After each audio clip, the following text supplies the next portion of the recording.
الحمد للہ وکفا والصلاة والسلام علی عبادہ الذین اصطفیٰ خصوصاً علی افضلہم وخاتم النبیین محمد الامین وعلی آلہ وصحبہ اجمعین اما بعد فقد قال اللہ تبارک وتعالی کما ورد فی سورة الفرقان اعوذ باللہ من الشیطان الرجیم بسم اللہ الرحمن الرحیم تبارک الذی نزل الفرقان علی عبدہ لیکون للعالمین نذیرا وقال تبارک وتعالی کما ورد فی نفس السورہ فلا تطع الکافرین وجاہدہم بہ جہادا کبیرا صدق اللہ العظیم۔ وعن عثمان بن عفان رضی اللہ تعالی عنہ قال قال رسول اللہ صلی اللہ علیہ وسلم خیرکم من تعلم القرآن وعلمہ رواہ الامام البخاری رحمہ اللہ۔ وعن عمر بن الخطاب رضی اللہ تعالی عنہ قال قال رسول اللہ صلی اللہ علیہ وسلم ان اللہ یرفع بہذا الکتاب اقواما ویضع بہ آخرین رواہ الامام مسلم رحمہ اللہ۔ رب اشرح لی صدری ویسر لی امری واحلل عقدۃ من لسانی یفقہوا قولی۔ اللہم ربنا الہمنا رشدنا واعذنا من شرور انفسنا۔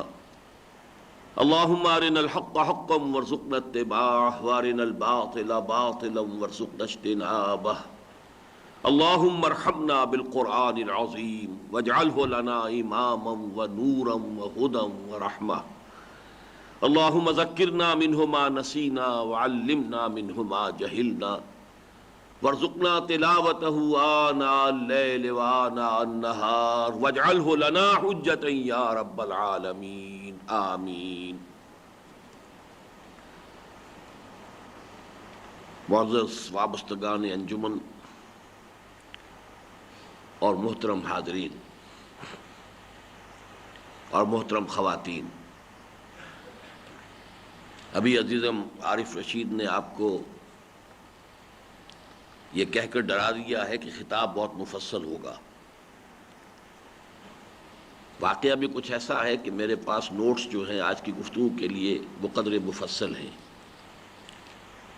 لیکن چونکہ ہم کچھ لیٹ ہیں اپنے شیڈیول کے اعتبار سے، میں کوشش کروں گا کہ بات کو مختصر کروں، لیکن میرے نزدیک یہ 25واں سالانہ اجلاس جو ہے انجمن خدام القرآن کا، یہ ایک اہم ٹرننگ پوائنٹ ہے۔ ہم نے ایک درجے میں ہم کہہ سکتے ہیں کہ اپنے کچھ مقاصد کی تکمیل کی ہے، لیکن اگلا اور اس سے اہم تر اور مشکل تر مرحلہ اب شروع ہو رہا ہے، لہذا اس کے بارے میں اس کا صغرا کبرا، اس کی اہمیت، اس کی ضرورت، اس کے تقاضے، اس کے لوازم، اس کی ضروریات، میں یہ چاہتا ہوں کہ جملہ وابستگان انجمن اسے اچھی طرح سمجھ لیں۔ تبرکاً میں نے 2 آیتیں آپ کو سنائی ہیں اور 2 احادیث۔ آیتیں دونوں سورۃ الفرقان کی ہیں، ایک اس کی پہلی آیت اور دوسری آیت نمبر 52۔ پہلی آیت کے بارے میں صرف مجمل اشارے کروں گا، اس لیے کہ میری گفتگو کا اصل موضوع جو ہے وہ آیت نمبر 52 سے متعلق ہے۔ تبارک الذی نزل الفرقان علی عبدہ لیکون للعالمین نذیرا۔ تبارکہ بہت بابرکت ہے وہ ذات۔ بابرکت ہونے سے مراد ہر خیر، ہر حسن، ہر کمال، ہر جمال کا منبع ذات باری تعالی ہے۔ الذی نزل الفرقان علی عبدہ، جس نے نازل فرمایا بطریق تنزیل، تھوڑا تھوڑا کر کے، بمقابلہ انزال، یکدم نہیں، تھوڑا تھوڑا کر کے، علی عبدہ، اپنے بندے پر صلی اللہ علیہ وسلم. یہ بہت مرتبہ عرض کیا ہے، اکثر حضرات کے علم میں ہوگا کہ حضور کی جو دو نسبتیں ہیں، وَأَشْهَدُ أَنَّ مُحَمَّدًا عَبْدُهُ وَرَسُولُهُ. عام خیال تو یہ ہے لوگوں کو کہ نسبت رسالت جو ہے وہ بلندتر ہے. واقعہ اس کے برعکس ہے. نسبت عبدیت اس سے کہیں زیادہ بلند ہے. یہی وجہ ہے کہ قرآن مجید میں جہاں اللہ تعالیٰ کی خصوصی شفقت، خصوصی محبت، خصوصی عنایت کا تذکرہ ہوتا ہے حضور صلی اللہ علیہ وسلم کی ذات مبارک پر، وہاں نسبت عبدیت کو نمایاں کیا جاتا ہے. سورہ بنی اسرائیل کی پہلی آیت، سبحان الذی اسری بعبدہ لیلا من المسجد الحرام الی المسجد الاقصی. سورہ کہف کی پہلی آیت، الحمدللہ الذی انزل علی عبدہ الکتاب ولم یجعل لہ عوجا. اور اب یہ سورۃ الفرقان کی پہلی آیت، تبارک الذی نزل الفرقان علی عبدہ لیکون للعالمین نذیرا. محض اتنا اشارہ اور کر دوں کہ نسبت عبدیت کا رخ ہوتا ہے ذات باری تعالیٰ کی طرف. ہم جب نماز میں کھڑے ہوتے ہیں تو انی وجہت وجہی للذی فطر السماوات والارض حنیفا، رخ اللہ کی طرف ہے. نسبت رسالت کا رخ بندوں کی طرف. اذهب الی فرعون انہ طغی، جاؤ فرعون کی طرف، وہ بہت سرکش ہو گیا ہے. تبارک الذی نزل الفرقان، الفرقان حق و باطل میں تمیز کر دینے والی شے، صحیح اور غلط کو جدا جدا کر دینے والی شے، جائز و ناجائز میں تمیز پیدا کرنے والی شے. لیکون للعالمین نذیرا، تاکہ وہ بن جائیں تمام اقوام عالم کے لیے خبردار کرنے والے. عالمین جمع ہے عالم کی، اور یہ قاعدہ ہے کہ عربی زبان میں بسا اوقات ظرف کو جمع لا کر مظروف کی جمع مراد لی جاتی ہے، یعنی عالم کی تمام اقوام، ان کے لیے نذیر بنا کر بھیجے گئے محمد رسول اللہ صلی اللہ علیہ وسلم. یہ وہی بات ہے جو اور بھی بہت سے مقامات پر آئی ہے، وَمَا أَرْسَلْنَاكَ إِلَّا كَافَّةً لِلنَّاسِ بَشِيرًا وَنَذِيرًا. نہیں بھیجا ہے ہم نے آپ کو اے محمد مگر پوری نوع انسانی کے لیے بشیر و نذیر بنا کر. اب اس سے صرف ایک نقطہ جو میں چاہتا ہوں کہ میری آج کی گفتگو سے جو براہ راست متعلق ہے وہ اخذ کر لیں. تمام اقوام عالم تک انذار اور تبشیر اور تبلیغ اور تذکیر کا کیا ذریعہ ہے محمد الرسول اللہ کے پاس صلی اللہ علیہ وسلم. وہ ذریعہ یہی ہے، آپ نے ایک امت تک ابلاغ کا حق ادا کر دیا، اسے صحیح صحیح فہم عطا کر دیا، اس کے سامنے صحیح صحیح عمل کا نقشہ پیش کر دیا، اور ایک نظام اجتماعی کی بھی شکل پوری دنیا کو دکھا دی. اب یہ امت انسٹرومنٹ ہے، یہ ذریعہ ہے حضور کی جو بعثت عامہ ہے الی کافۃ الناس، ان کے لیے. اور اسی امت کا ایک فرد میں ہوں، اسی امت کے ایک فرد آپ ہیں. یہ میری اور آپ کی ذمہ داری ہے. امت کسی ہائپوتھیٹیکل شے کا نام نہیں ہے، افراد ہی پر مشتمل ہوتی ہے. جیسے کہ علامہ اقبال نے کہا کہ افراد کے ہاتھوں میں اقوام کی تقدیر، ہر فرد ہے ملت کے مقدر کا ستارہ. تو جب تک ہم میں سے ہر شخص کو یہ احساس نہ ہو کہ اجتماعی طور پر تو صورت یہ کہی گئی وَكَذَلِكَ جَعَلْنَاكُمْ أُمَّةً وَسَطًا لِتَكُونُوا شُهَدَاءَ عَلَى النَّاسِ وَيَكُونَ الرَّسُولُ عَلَيْكُمْ شَهِيدًا. تمہیں ایک درمیانی امت بنایا ہی اس لیے گیا ہے کہ ہمارے رسول محمد صلی اللہ علیہ وسلم تم پر گواہی دے دیں، اور تم گواہی دو پوری نوع انسانی پر. یہ تمہارا فرض منصبی ہے بحیثیت مجموعی، بحیثیت امت. اور ایک ایک فرد کے لیے کہ کوئی فرد امت مسلم بھی اس سے بالکل محروم نہ رہ جائے، اس کی انتہا آپ نے اپنے قول میں فرما دی، بلغوا عنی ولو آیۃ، پہنچاؤ میری جانب سے ایک ہی آیت. آخر ایک آیت کا فہم حاصل کر لینا تو ہر مسلمان کے لیے ممکن ہے. لہذا اس میں گویا کہ مبالغہ ہے. کوئی بھی امتی میرا اپنے آپ کو اس فرض سے بالکل فارغ اور اس سے بالکل مبرہ اور اس سے بری نہ سمجھے. اب آئیے جو اصل میری گفتگو کا موضوع ہے، آیت نمبر 52، فَلَا تُطِعِ الْكَافِرِينَ۔ اب ان دونوں آیتوں کے درمیان ایک بڑی تفصیل ہے، رد و قضا ہے، وہ یہ اعتراضات کر رہے ہیں، وہ یہ آپ پر الزامات لگا رہے ہیں، وہ سب کچھ جو بھی رد و قضا ہو رہی تھی مکے میں اس وقت، اس کو ذہن میں لے آئیے۔ اور دباؤ پڑ رہا تھا محمد الرسول اللہ صلی اللہ علیہ وسلم پر دونوں طرح کا، ایک طرف دباؤ آپ پر اور آپ کے صحابہ پر پرسیکیوشن کی شکل میں، تشدد کی شکل میں، جبر کی شکل میں۔ وہ پرسیکیوشن وربل بھی تھی خاص طور پر حضور کے لیے، فزیکل بھی تھی آپ کے جانثاروں کے لیے۔ دوسری طرف کچھ ایسے بھی مووز تھے کہ کچھ لے دے کر صلح کر لیجئے، کچھ بات اپنی منوا لیجئے، کچھ ہماری مان لیجئے۔ آخر یہ فساد تو ختم ہونا چاہیے، یہ تصادم جو ہے یہ جاری نہیں رہنا چاہیے۔ یہ دونوں کیرٹ اینڈ سٹک، یہ پالیسی چل رہی تھی اس وقت جبکہ یہ سورۃ الفرقان نازل ہوئی۔ اس لیے اس آیت کا پہلا ٹکڑا ہے فَلَا تُطِعِ الْكَافِرِينَ، تو اے محمد صلی اللہ علیہ وسلم ان کافروں کی بات ہرگز مت مانیے۔ اسی سے اندازہ ہوتا ہے کہ یہ ایک در حقیقت چھٹے ساتویں سال میں آ کر صورتحال یہ درمیانی عرصے کی صورتیں ہیں۔ یہ سورۃ الفرقان یوں سمجھیے کہ سن 6، 7، 8 یہ جو ہے نبوی، ابھی ہجرت سے پہلے کے سن جو ہیں ان میں نازل ہوئی ہیں۔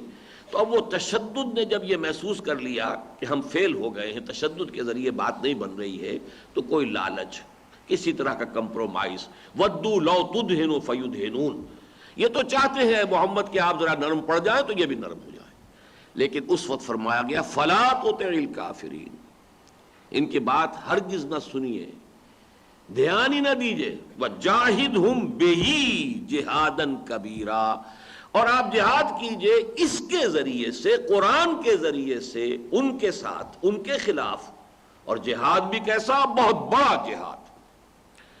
وَجَاهِدْهُمْ بِهِ جِهَادًا كَبِيرًا، اس آیت سے میں نے آج کا عنوان جو ہے اخذ کیا ہے قرآن کے ذریعے جہاد اکبر۔ البتہ اس میں نے جو تھوڑا سا فرق کیا ہے کہ آیت میں جہادًا کبیرہ ہے، میں اسے اکبر کا لفظ استعمال کر رہا ہوں، اس کی وجہ کیا ہے؟ ایک تو حدیث نبوی میرے پیش نظر ہے کہ حضور سے سوال کیا گیا ای الجہاد افضل یا رسول اللہ، تو آپ نے جواب میں ارشاد فرمایا ان تجاہد نفسک فی طاعت اللہ، تو ایک افضل جہاد جو ہے، افضل کا صیغہ باب افعل التفضیل جہاد کے لیے آیا ہے۔ اسی طریقے سے ایک دوسرا جو حدیث جو بیان ہوتی ہے وہ یہ ہے کہ جب حضور غزوہ تبوک سے واپس تشریف لا رہے تھے تو آپ نے فرمایا رجعنا من الجہاد الاصغر الى الجہاد الاکبر۔ اب آپ ذہن میں رکھیے کہ تبوک کا سفر جو ہے حضور کی پوری سیرت مطہرہ میں سب سے زیادہ نازک وقت تھا، یعنی جہاں تک خطرات کا اندیشہ ہے۔ اس کے لیے یہ کہ سلطنت روما سے ٹکراؤ شروع ہو چکا ہے، وقت کی 2 سپر پاورز میں سے ایک بڑی سپر پاور ہے، اور اس وقت تو اس کے حوصلے بھی بہت بلند ہیں، ایرانیوں پر انہیں ایک بہت بڑی فتح حال ہی میں حاصل ہوئی تھی، اس کے ساتھ ٹکراؤ۔ لیکن یہ کہ اس مخدوش اور پرخطر سفر سے واپسی پر آپ فرما رہے رجعنا من الجہاد الاصغر الى الجہاد الاکبر۔ میں اس حدیث کا مفہوم کیا ہے میں اس تفصیل میں اس وقت نہیں جاؤں گا، لیکن جہاد اکبر کا لفظ یہاں موجود ہے، اور میں نے ان 2 حدیثوں کی بنیاد پر عنوان میں لفظ استعمال کیا ہے قرآن حکیم کے ذریعے جہاد اکبر۔ اب چند باتیں صرف 2 منٹ میں۔ جہاد کے معنی جہد سے بنا ہے، کوشش، جہد کے معنی کوشش، جہاد کے معنی کشاکش، جب کوششیں آپس میں ٹکرائیں تو یہ کشاکش ہے۔ انگریزی میں ہم کہیں گے جہد کے معنی ہے to strive for something, اور جہاد کے معنی ہے to struggle against something. جب بھی آپ کسی کام کے لیے محنت کرتے ہیں، اگر تو خلا ہے، کوئی مقابلے میں نہیں ہے، کوئی رکاوٹ نہیں ہے، تو یہ جہد ہے، کوشش ہے۔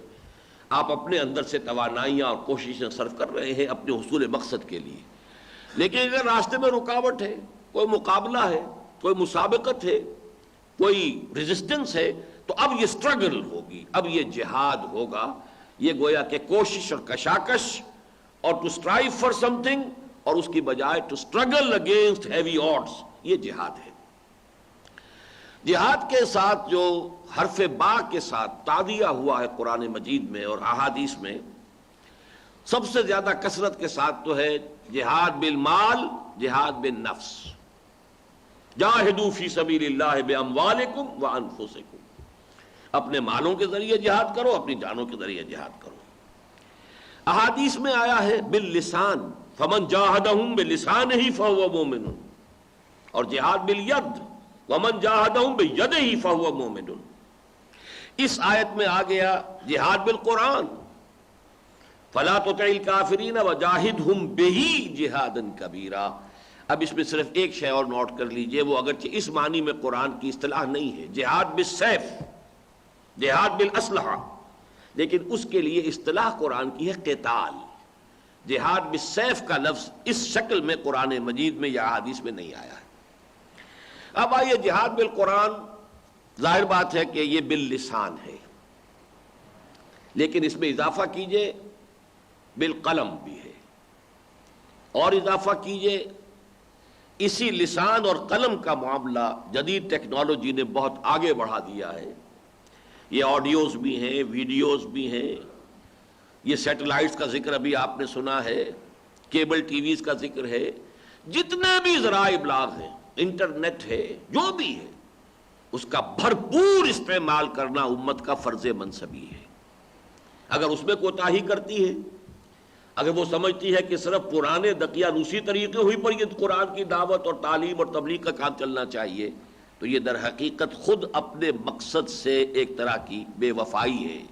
اس کی جواب طلبی ہوگی، اس لیے کہ ظاہر بات ہے اعدوا لہم ما استطعتم میں جہاں اس وقت گھوڑے پالنا اور تلواریں رکھنا اور نیزے اور ڈھالیں فراہم کرنا تھا، اسی طرح اب آپ کو معلوم ہے ایٹم بم بنانا اور تمام اسلحہ جو ہے وہ جو بھی ممکن ہے اس کو حاصل کرنا۔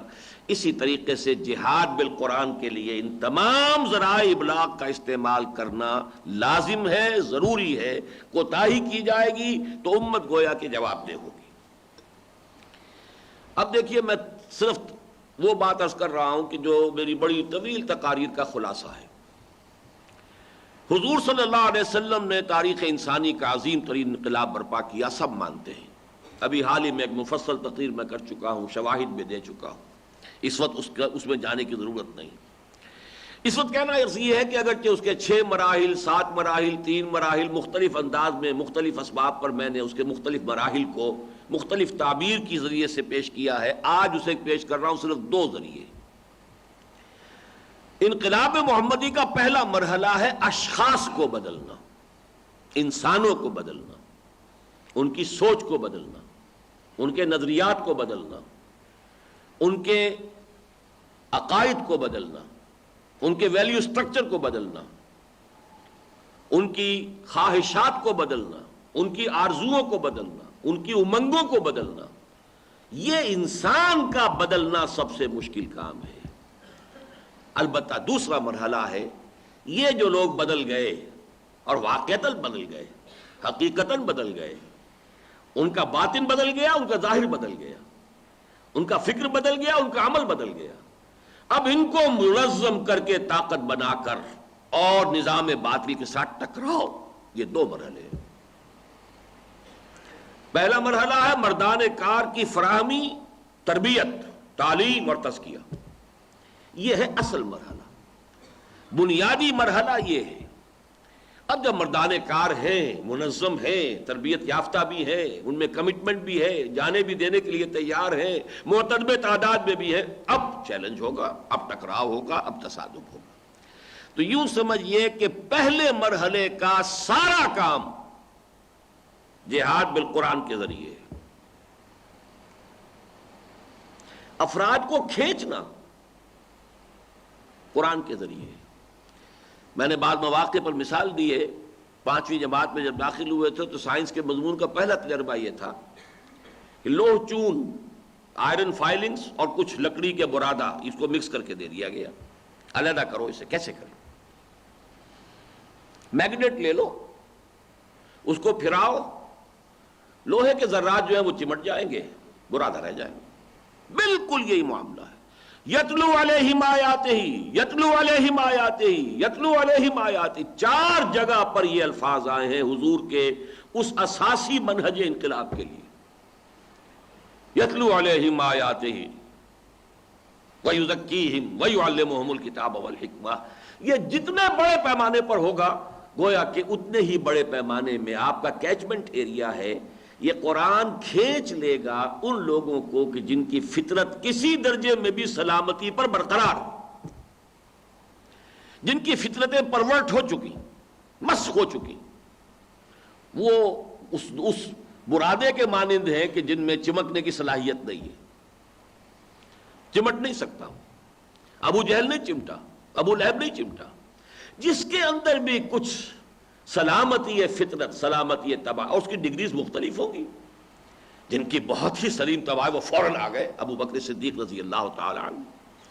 جن کو ذرا کچھ تھوڑا بہت جو ہے ان کے ہاں کچھ پالیوشن تھی، کچھ آلودگی تھی، 6 سال لگ گئے، حضرت عمر فاروق رضی اللہ تعالی عنہ. کچھ لوگوں کو اور زیادہ وقت لگ گیا. لیکن یہ کہ اصل میں کھینچنے والی شے، میگنیٹ، سلیم الطبع لوگوں کو کھینچنے والا قرآن. تو پروکیورمنٹ جو ہے، جو انسانی قوت کار کو فراہم کرنے کے لیے، وہ بھی قرآن. پھر اس کی تعلیم و تربیت اور تزکیہ، یہ بھی قرآن سے. یعلمہم الکتاب والحکمہ ویزکیہم. حضرت ابراہیم اور حضرت اسماعیل کی دعا میں ترتیب یہ ہے، ربنا وبعث فیہم رسولا منہم یتلو علیہم آیاتک ویعلمہم الکتاب والحکمۃ ویزکیہم. یہاں تزکیہ آخر میں ہے. لیکن 3 جگہ پر جہاں اللہ تعالیٰ کی طرف سے بات آئی ہے وہاں تزکیہ درمیان میں ہے. کما ارسلنا فیکم رسولا منکم یتلو علیکم آیاتنا ویزکیکم ویعلمکم الکتاب والحکمہ. سورہ آل عمران میں لقد من اللہ علی المؤمنین اذ بعث فیہم رسولا من انفسہم یتلو علیہم آیاتہ ویزکیہم ویعلمہم الکتاب والحکمہ. سورہ جمعہ میں پھر هو الذی بعث فی الامیین رسولا منہم یتلو علیہم آیاتہ ویزکیہم ویعلمہم الکتاب والحکمہ.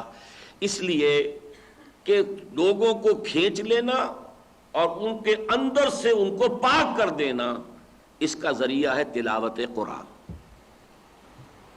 پہلے مرحلے یہ ہیں، یتلو علیہم آیاتہ ویزکیہم. علامہ اقبال نے بڑی خوبصورتی سے یہ باتیں سمجھائی ہیں. اندر کا تزکیہ، اندر کی پاکی، اندر کی ناپاکی، دلوں میں جو روگ ہیں، حب دنیا، حب مال، شیطان جو انسان پر اثر انداز ہوتا ہے، اس کے مقابلے میں ڈھال یا شیطان کو ختم کرنے کے لیے شمشیر صرف ایک ہے، وہ قرآن. وہ میگنیٹ جو لوگوں کو کھینچے گا وہ بھی قرآن ہے، اور جو تزکیہ کرے گا وہ بھی قرآن ہے. یا ایھا الناس قد جاءتکم موعظۃ من ربکم وشفاء لما فی الصدور. تمہارے اندر، سینوں کے اندر جو روگ ہیں ان کا علاج قرآن ہے، شفا ہے. وَنُنَزِّلُ مِنَ الْقُرْآنِ مَا هُوَ شِفَاءٌ وَرَحْمَةٌ لِّلْمُؤْمِنِينَ وَلَا يَزِيدُ الظَّالِمِينَ إِلَّا خَسَارًا. اور علامہ اقبال فرماتے ہیں کشتن ابلیس کار مشکل است، زاں کے اوگم اندر اعماق دل است. خوشترا باشد مسلمانش کنی کشتہ شمشیر قرآنش کنی. اور اس کے بعد ظاہر بات ہے تعلیم الکتاب اور تعلیم الحکمہ، ان کا تو تعلق ہے ہی قرآن سے. تعلیم الکتاب شریعت کا علم، حلال اور حرام کا علم، جائز اور ناجائز کا علم. حکمہ ان احکام کی حکمت، ان کے انڈر لائن پرنسپلز. کیا چیز ہے وہ حکمت باطنی کہ جو ان سب کو ملا کر ایک آرگینک ہول بناتی ہے؟ کیا اصل مقاصد ہیں جو جن کو سب سرو کرتے ہیں یہ احکام؟ یہ پورا کا پورا عمل آپ نے دیکھا، اور یہ میں بارہا بیان کر چکا ہوں کہ یہ سارا کا سارا قرآن مجید سے ہو رہا ہے. اس کا مرکز و محور قرآن مجید ہے. اب اگلا نقطہ وہ ہے جس پر میں نے میرا خیال ہے 10-12 سال، شاید 15 سال پہلے تقریر کی تھی مسجد دارالسلام باغ جناح میں، اور وہ کتابچے کی شکل میں اب موجود ہے. اس دور میں ہمارے لیے جہاد بالقرآن کے 5 محاذ ہیں. تو کتابچہ آپ شائع شدہ ہے موجود. اس وقت صرف یہ عرض کرنا ہے کہ ان میں سے 4 تو ایسے ہیں جن کے لیے جو ضرورت ہے وہ صرف اتنی ہے کہ لوگ قرآن سے متعارف ہو جائیں، اس کی طرف کھینچ آئیں، اور اتنی عربی زبان سیکھ لیں کہ قرآن مجید کے اور ان کے مابین ترجمے کا جو پردہ ہے وہ حائل نہ ہو، یہ حجاب نہ رہے. بس اتنی عربی، بڑے علامہ بننے کی ضرورت نہیں ہے. تذکر بالقرآن، وَلَقَدْ يَسَّرْنَا الْقُرْآنَ لِلذِّكْرِ فَهَلْ مِن مُدَّكِرٍ. ہم نے قرآن کو اس ذکر کے لیے، تذکر کے لیے بہت آسان بنایا ہے. تو ہے کوئی کہ جو تذکر حاصل کرنا چاہے؟ تو یہ دو چیزیں جیسا کہ میں نے عرض کیا، بلکہ 4 محاذ وہ سن لیجئے، اس وقت تفصیل میں نہیں جاؤں گا. ایک محاذ ہے جاہلیت قدیمہ کا محاذ. جیسے شرک پہلے ہوتا تھا آج بھی ہوتا ہے، فرق صرف یہ ہے کہ پہلے بت سامنے ہوتا تھا، اب کوئی قبر سامنے ہوتی ہے. فرق کوئی نہیں ہے اس شرک میں، اس شرک میں کوئی فرق نہیں. اسی طریقے سے جو بھی اوہام تھے اس وقت وہ آج بھی ہیں. پہلے سمجھتے تھے کہ معبودان باطل جو ہیں ہمیں چھڑا لیں گے اللہ سے، آج ہم سمجھتے ہیں اولیاء اللہ چھڑا لیں گے. بات تو وہی کی وہی ہے. تو وہ شرک جو کا تو آج بھی موجود ہے، عوام الناس میں وہی ہے. باقی اور فلسفیانہ شرک اور جو علمی شرک ہیں ان کی بات میں اس وقت نہیں کر رہا. یہ شرک جو عوام کے اندر ہے، بلکہ خواص میں سے بھی بہت سے لوگ ہیں، اس کا علاج ظاہر بات ہے قرآن مجید کے ذریعے سے بہت آسان ہے. اس لیے کہ بڑی تفصیلی بحثیں ہوئی ہیں قرآن مجید میں، چونکہ یہی اصل روگ تھا اس وقت کے لوگوں کا جب قرآن نازل ہو رہا تھا. لہذا یوں سمجھیے کہ اس محاذ کے لیے جو ہمیں مواد درکار ہے وہ قرآن مجید کی سرفس پہ موجود ہے. جیسے آئل ٹینکرز کبھی سمندر میں اگر کوئی ٹینکر جو ہے وہ ٹوٹ جاتا ہے تو پھر وہ ایک تہ ہو جاتی ہے سطح سمندر کے اوپر تیل کی. تو قرآن مجید کا تذکر جو ہے وہ قرآن مجید کی سطح پر موجود ہے. ہاں اس سمندر کی گہرائی کتنی ہے اس کا کوئی اندازہ نہیں کر سکتا. اسی طرح قرآن مجید تدبر کے اعتبار سے اس کی گہرائی کا اندازہ ممکن نہیں، لیکن تذکر کے لیے جیسے سطح پر. دوسرے یہ کہ بے یقینی، مانتے تو ہیں لیکن یقین نہیں. جانتا ہوں ثواب طاعت و زہد پر طبیعت ادھر نہیں آتی. کیوں نہیں آتی؟ عقیدہ تو ہے لیکن یقین کی گہرائی نہیں. تیسرا نفس پرستی. مجھے یاد آ رہا ہے وہ کسی زمانے میں بچے کی تعلیم شروع ہوتی تھی تو تختی پر یہ شعر استاد لکھتا تھا اور بچے سے کہتا تھا اس کے اوپر قلم پھیرو. کریمہ بے بخشائے برحال ماں کہ ہستم مسیر کمند ہوا. اے اللہ میرے حال پر رحم فرمائیو کہ میں تو اپنی خواہش نفس کی کمند کے اندر جکڑا ہوا. کریمہ بے بخشائے برحال ماں کہ ہستم مسیر کمند ہوا. اب اس گرفت کو ختم کرنا، میں پہلے عرض کر چکا ہوں قرآن. اسی طریقے سے افتراق، فرقہ پرستی، اس کا بھی سبب کیا ہے؟ حبل اللہ قرآن ہے، اس سے دوری اس کا اصل سبب ہے. یہ جو 4 امراض ہیں، جاہلیت قدیمہ یعنی شرک، اوہام، بدعات،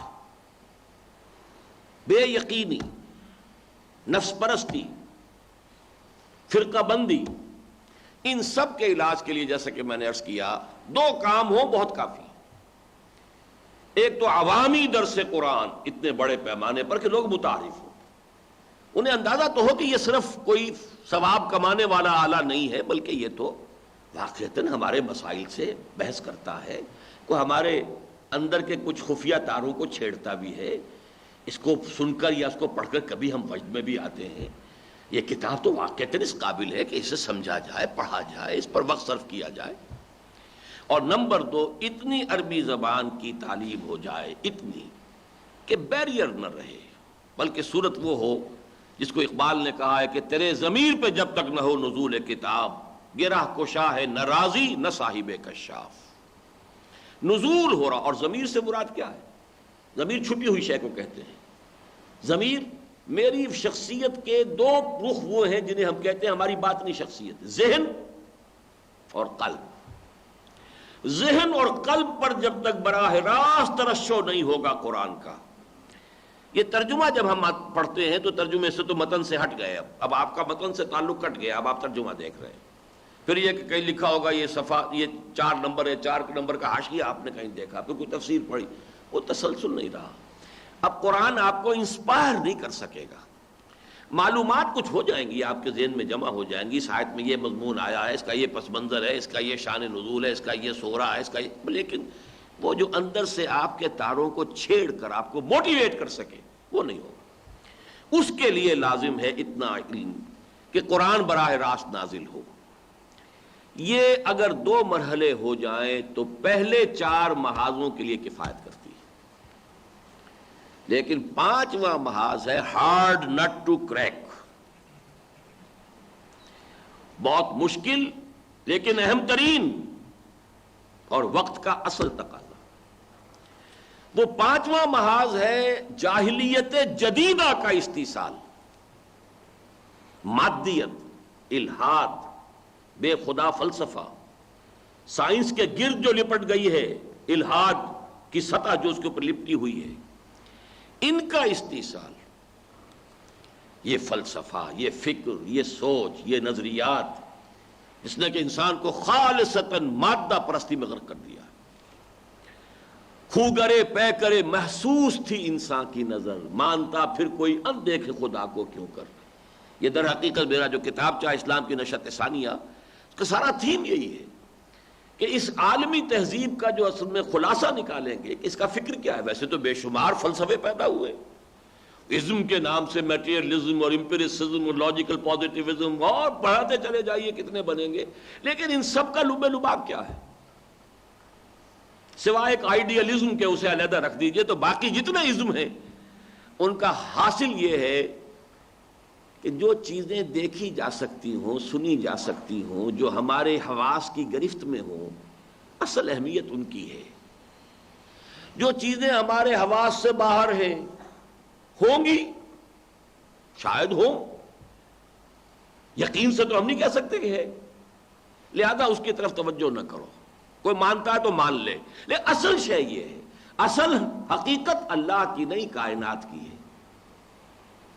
اصل حقیقت جسم اور مادے کی ہے، روح کی نہیں. روح کس بلا کا نام ہے پتہ ہی نہیں، کسی ایکسپیریمنٹیشن میں آئی نہیں، کسی طریقے سے اس کو ہم ویریفائی نہیں کر سکتے. اسی طرح اللہ کا معاملہ ہے. اسی طرح حیات بعد الممات، کیا پتہ، شاید ہو لیکن کیا پتہ. یہ ہے اصل. تو جو اب نتیجہ کیا نکلا؟ سائنس تو اگرچہ کہتی یہ ہے کہ عدم اقرار عدم انکار، نہ ہم انکار کرتے ہیں نہ ہم اقرار کرتے ہیں، بھئی ہمارے دائرے سے باہر ہے، اللہ اللہ کا فیصلہ. لیکن اس کا ریزلٹنٹ جو ایفیکٹ ہوا وہ تو یہ ہے کہ ان چیزوں سے توجہ ہٹ گئی. اس فکر اور فلسفے کا جب تک قرآن کے ذریعے سے ابطال نہیں ہوگا، اور یہ ڈان جو بہہ رہا ہے تقریباً 3 صدیوں سے خاص رخ پر، اگر اس کا رخ موڑا نہیں جائے گا تو احیاء اسلام، غلبہ دین، اسلام کی نشأت ثانیہ، اس کا خواب شرمندہ تعبیر نہیں ہو سکتا. یہ ہے اصل میں وہ فکر، وہ سوچ. اب میں ذرا چاہتا ہوں جن حضرات کے پاس یہ 25 سالہ رپورٹ ہے وہ اس کا صفحہ 13 نکال لیں.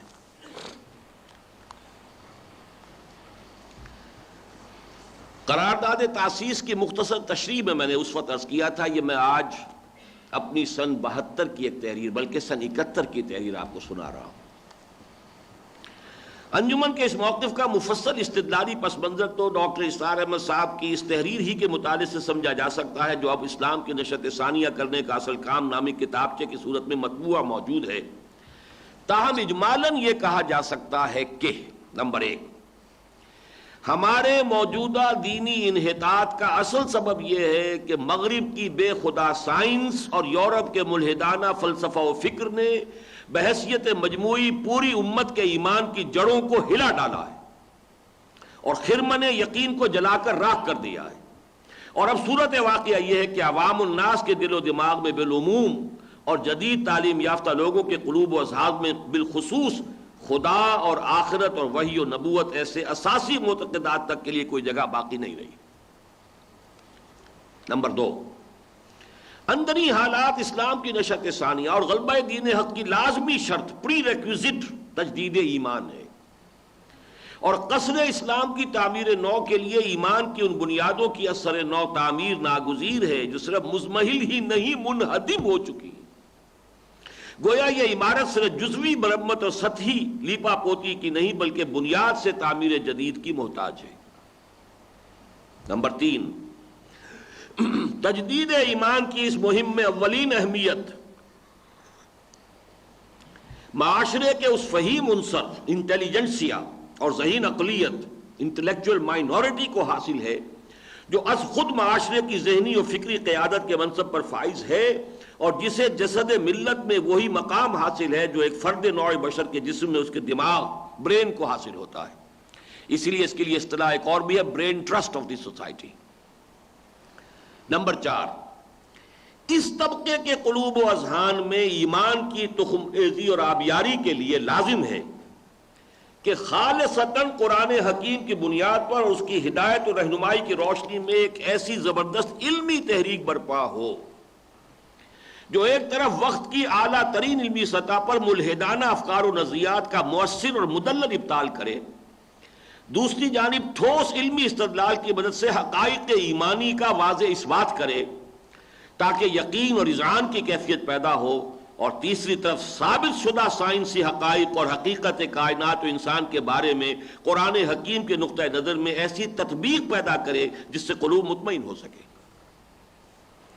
نمبر 5، اس کے لیے لازم ہے کہ کچھ ایسے نوجوان جو بیک وقت ذہین اور باصلاحیت بھی ہوں اور باہمت اور صاحب عزیمت بھی، اور جنہیں اللہ تعالیٰ اپنی کتاب عزیز پر خالص ذاتی نوعیت کا ایمان و یقین عطا فرما دے، اپنی پوری زندگی کو تعلم و تعلیم قرآن کے لیے وقف کر دیں اور اس کتاب حکیم کے فلسفہ و حکمت کی تحصیل اور نشر و اشاعت کے سوا زندگی میں ان کا مقصود و مطلوب اور کچھ نہ رہے. نمبر 6، اور اس کے لیے ضروری ہے، اب دیکھیے ہم اوپر سے نیچے کی طرف آ رہے ہیں، اب ڈاؤن ٹو دی گراؤنڈ. اس کے لیے کیا ضروری ہے کہ پہلے قرآن مجید کے پڑھنے پڑھانے اور عربی زبان سیکھنے سکھانے کی ایک عام تحریک برپا کی جائے اور علوم قرآنی کی عمومی نشر و اشاعت کا ایک وسیع پیمانے پر اہتمام ہو تاکہ عوام کی توجہات قرآن حکیم کی جانب منعطف ہوں، ذہنوں میں اس کی عظمت کا نقش قائم ہو، دلوں میں اس کی محبت جاگزیں ہو اور اس کی جانب ایک عام التفات پیدا ہو جائے. اسی سے توقع کی جا سکتی ہے کہ بہت سے ذہین اور اعلیٰ صلاحیتیں رکھنے والے نوجوان بھی اس سے متعارف ہوں گے، اور ان میں سے کچھ تعداد ایسے نوجوانوں کی بھی نکل آئے گی جو اس کی قدر و قیمت سے اس درجے آگاہ ہو جائیں کہ پوری زندگی اس کے علم و حکمت کی تحصیل اور نشر و اشاعت کے لیے وقف کر دیں. چنانچہ انہی مقاصد کے لیے مرکزی انجمن خدام القرآن لاہور کا قیام عمل میں آیا ہے. اب یہ جو آخری پیرا میں نے ابھی پڑھا ہے، در حقیقت اسی کے حوالے سے میں نے کہا ہے کہ اب تک جو ہم نے کام کیا 25 برس، وہ در حقیقت یہ ہے، وہ ابتدائی مراحل، ابتدائی پری ریکویزٹس کو پورا کرنے کے لیے 25 سال کی محنت ہے کہ جس میں ہم نے کوئی خدمت کی ہے، کچھ کام کیا ہے، اس کے نتائج برآمد ہوئے ہیں. اب ہم اصل میں اس تھریشولڈ پر آئے ہیں کہ جہاں سے اس اصل مقصد کی طرف پیش رفت ہونی ہے اور پیش قدمی ہونی ہے، جس کو میں نے کہا کہ یہ اب ٹرننگ پوائنٹ ہے در حقیقت یہ ہماری اس انجمن کی تاریخ میں. انجمن خدام القرآن یا انجمن ہائے خدام القرآن اور قرآن اکیڈمی یا قرآن اکیڈمیز، اب الحمدللہ مجھے یہ سنگولر کے ساتھ یہ پلورلز بھی جو ہیں استعمال کرنے پڑ رہے ہیں، یہ اللہ کا فضل ہے. آپ نے اندازہ کر لیا کہ بہرحال 3 اکیڈمیز وجود میں آ چکی ہیں، 2 قرآن کالج وجود میں آ چکے ہیں، انجمنیں 6 وجود میں آ چکی ہیں، 6 ہے بلکہ 7، اب 7ویں کی خبر آئی ہے کہ سرگودا میں بن گئی ہے. اس کا جو بھی کام اب تک ہوا ہے، جیسا کہ میں نے اس کی اصلاً تو یہ کام تھا جو اب شروع ہو رہا ہے. اب تک جو کام ہوا ہے وہ اس کے لیے تمہید، اس کے لیے ابتدائی سرمایہ افراد کا بھی اور ادارے کا اور اس کی ضروریات کی فراہمی کے لیے ہے. اصل میں اسی لیے میں نے یہ ساری عبارت آپ کو پڑھ کر سنا دی. بہرحال اب تک جو کام ہوا ہے اس کو نوٹ کر لیجئے. میں نے ذاتی سطح پر جو کام لاہور میں کیا 65 سے لے کر 72 تک، کوئی انجمن نہیں تھی، کوئی تنظیم نہیں تھی، کوئی ادارہ نہیں تھا. اور پھر انجمن نے جو کام کیا 1972 سے لے کر 1997 تک، اس کے میں چند ہائی لائٹس مین پوائنٹس آپ کے سامنے رکھ رہا ہوں. 1965 سے عوامی درس قرآن شروع ہوا ہے، اور وہ عوامی درس قرآن آپ کو معلوم ہے کہ اس لاہور میں کس درجے معروف ہوا، مقبول ہوا. مسجد خضرہ سمن آباد، پھر مسجد شہداء، 700 افراد اتوار کی صبح کو جمع ہوئے، جس سے وہ توجہ منعطف ہوئی کہ قرآن ایک انٹروڈکشن ہوا. قرآن یہ تو در حقیقت اس قابل ہے کہ ہم اس پر وقت لگائیں، قوت صرف کریں، محنت صرف کریں، یہاں تک کہ زندگی کھپا دیں۔ 72 میں انجمن قرآن خدام القرآن مرکزی قائم ہوئی اور اس کے تحت قرآنی کیمپ، قرآنی تربیت گاہیں، کبھی کوئٹہ میں، کبھی اسلام آباد میں، کبھی کراچی میں، لاہور میں پے بپے، یہ ایک سلسلہ قرآنی کیمپ، قرآنی تربیت گاہ۔ 77 میں اکیڈمی قائم ہوئی، 76 میں اس کا سنگ بنیاد رکھا گیا۔ ہمیں یہ پلاٹ ہبہ کیا تھا بھائی شیخ محمد عقیل صاحب نے، وہ چونکہ ان کا آپریشن ہوا ہے، جب سے انجمن قائم ہوئی ہے وہی ہمارے ناظم بیت المال کی حیثیت سے کام کر رہے ہیں۔ بہرحال آج وہ یہاں نہیں ہے، دعا کیجئے اللہ تعالیٰ آپریشن کامیاب کرے اور ان کی بینائی میں جو بھی ذوق پیدا ہو چکا ہے وہ زائل ہو جائے۔ بہرحال 1977 میں اکیڈمی قائم ہوئی، پہلے فیلوشپ اسکیم جاری ہوئی، 2 سالہ کورس، بڑے ہم نے بھاری وظیفے بھی رکھے۔ پوسٹ گریجویٹ ایم اے کیے ہوئے لوگوں کے لیے 1000 ماہانہ، پھر یہ کہ بی اے والوں کے لیے 800، ایف اے والوں کے لیے 600، اتنا بھی کیا۔ پھر یہ کہ 1 سالہ کورس، جیسا کہ آپ سن چکے ہیں، ان میں سے سینکڑوں، بلکہ میں سمجھتا ہوں کہ اب وہ تعداد 1000 سے کسی درجے بھی کم نہیں ہوگی جو ان کورسز سے مجموعی طور پر نکل چکے ہیں۔ 1979 سے ایک نیا مرحلہ شروع ہوا اس دعوت قرآنی کا۔ اس کا آغاز ہوا امریکہ اور کینیڈا میں، میری پہلی وزٹ۔ اس کا میں خاص طور پر نوٹ یہاں پر اس لیے کرا رہا ہوں کہ اس کا بعد میں جا کر پھر حوالہ آئے گا، لیکن یہ نوٹ کر لیجئے کہ میرے آڈیو کیسٹس کا سب سے پہلا سیٹ بہت عمدہ اور بہت ہی پروفیشنل انداز کا جو ہے وہ تیار ہوا تھا ٹورنٹو میں 1979 میں۔ وہاں سے پھر یہ دعوت جو ہے، امریکہ آپ کو معلوم ہے کہ وہ تو پھر نرو سینٹر ہے، وہاں سے وہ کیسٹ جو پہنچے ہیں پوری دنیا میں، اور اس سے یہ دعوت جو ہے اب وہ ملک سے نکل کر پوری دنیا کے اندر جہاں کہیں بھی اردو بولنے والے، اردو سمجھنے والے ہیں، وہ وہاں کیسٹ پہنچے ہیں۔ 1987 میں قرآن کالج شروع ہو گیا، جس کے سر پر بعد میں یہ تاج رکھا ہوا ہے جس میں آپ اس وقت بیٹھے ہوئے ہیں۔ یہ قرآن کالج کا تاج ہے، قرآن آڈیٹوریم۔ جو حضرات نیو یارک گئے ہیں، وہ جو مس لبرٹی کا ایک مجسمہ ہے، اس کا ایک تاج ہے، اس تاج کے اندر لوگ گھومتے ہیں، اور وہ تاج جو ہے در حقیقت وہ ایک گیلری ہے کہ جس میں لوگ، اسی طریقے سے یہ قرآن کالج کا تاج ہے۔ ہم جس میں رہ رہے ہیں وہ دنیا تم ہی تو ہو، ہم جس میں بیٹھے ہوئے اس وقت وہ در حقیقت قرآن کالج کا تاج ہے، قرآن آڈیٹوریم۔ اس کے ساتھ پھر نماز تراویح میں دورہ ترجمہ قرآن، جس کا تذکرہ آپ سن چکے ہیں۔ انہونی بات ہوتی سمجھ میں آئی تھی لوگوں کے کہ انہونی بات ہے، لیکن یہ کہ 5-5 گھنٹے 6-6 گھنٹے لوگ جاگے ہیں رات کو۔ معلوم ہوا کچھ شوق پیدا ہوا ہے، کچھ ذوق پیدا ہوا ہے، کچھ دلچسپی پیدا ہوئی ہے۔ وہ لوگ بھی کہ جو چھٹیاں نہیں لی، کام بھی کر رہے ہیں، رات کو جاگ رہے ہیں، جا کر مشکل سے جو ہے فجر کے بعد کوئی تھوڑا سا سو لیے، پھر آ کر شام کو تھوڑا سا سو لیے، اور اس کے علاوہ یہ کہ پوری رات جاگتے رہے۔ 1990 تک آ کر میں نے یہ ڈکلیئر کر دیا تھا کہ اس دعوت رجوع القرآن میں جو کام میں کر سکتا تھا کر چکا ہوں۔ چنانچہ دعوت رجوع القرآن کتاب جو ہے، دعوت رجوع القرآن کا منظر اور پس منظر، اس کتاب کا دیباچہ میں نے لکھا۔ میں نے کہا تھا کہ میرے اندر جو بھی صلاحیت تھی، جو بھی توانائی تھی، جو کچھ میں کر سکتا تھا وہ میں نے کر دیا ہے، اور میں مطمئن ہوں۔ شادمت زندگی خیش کے کارے کردم۔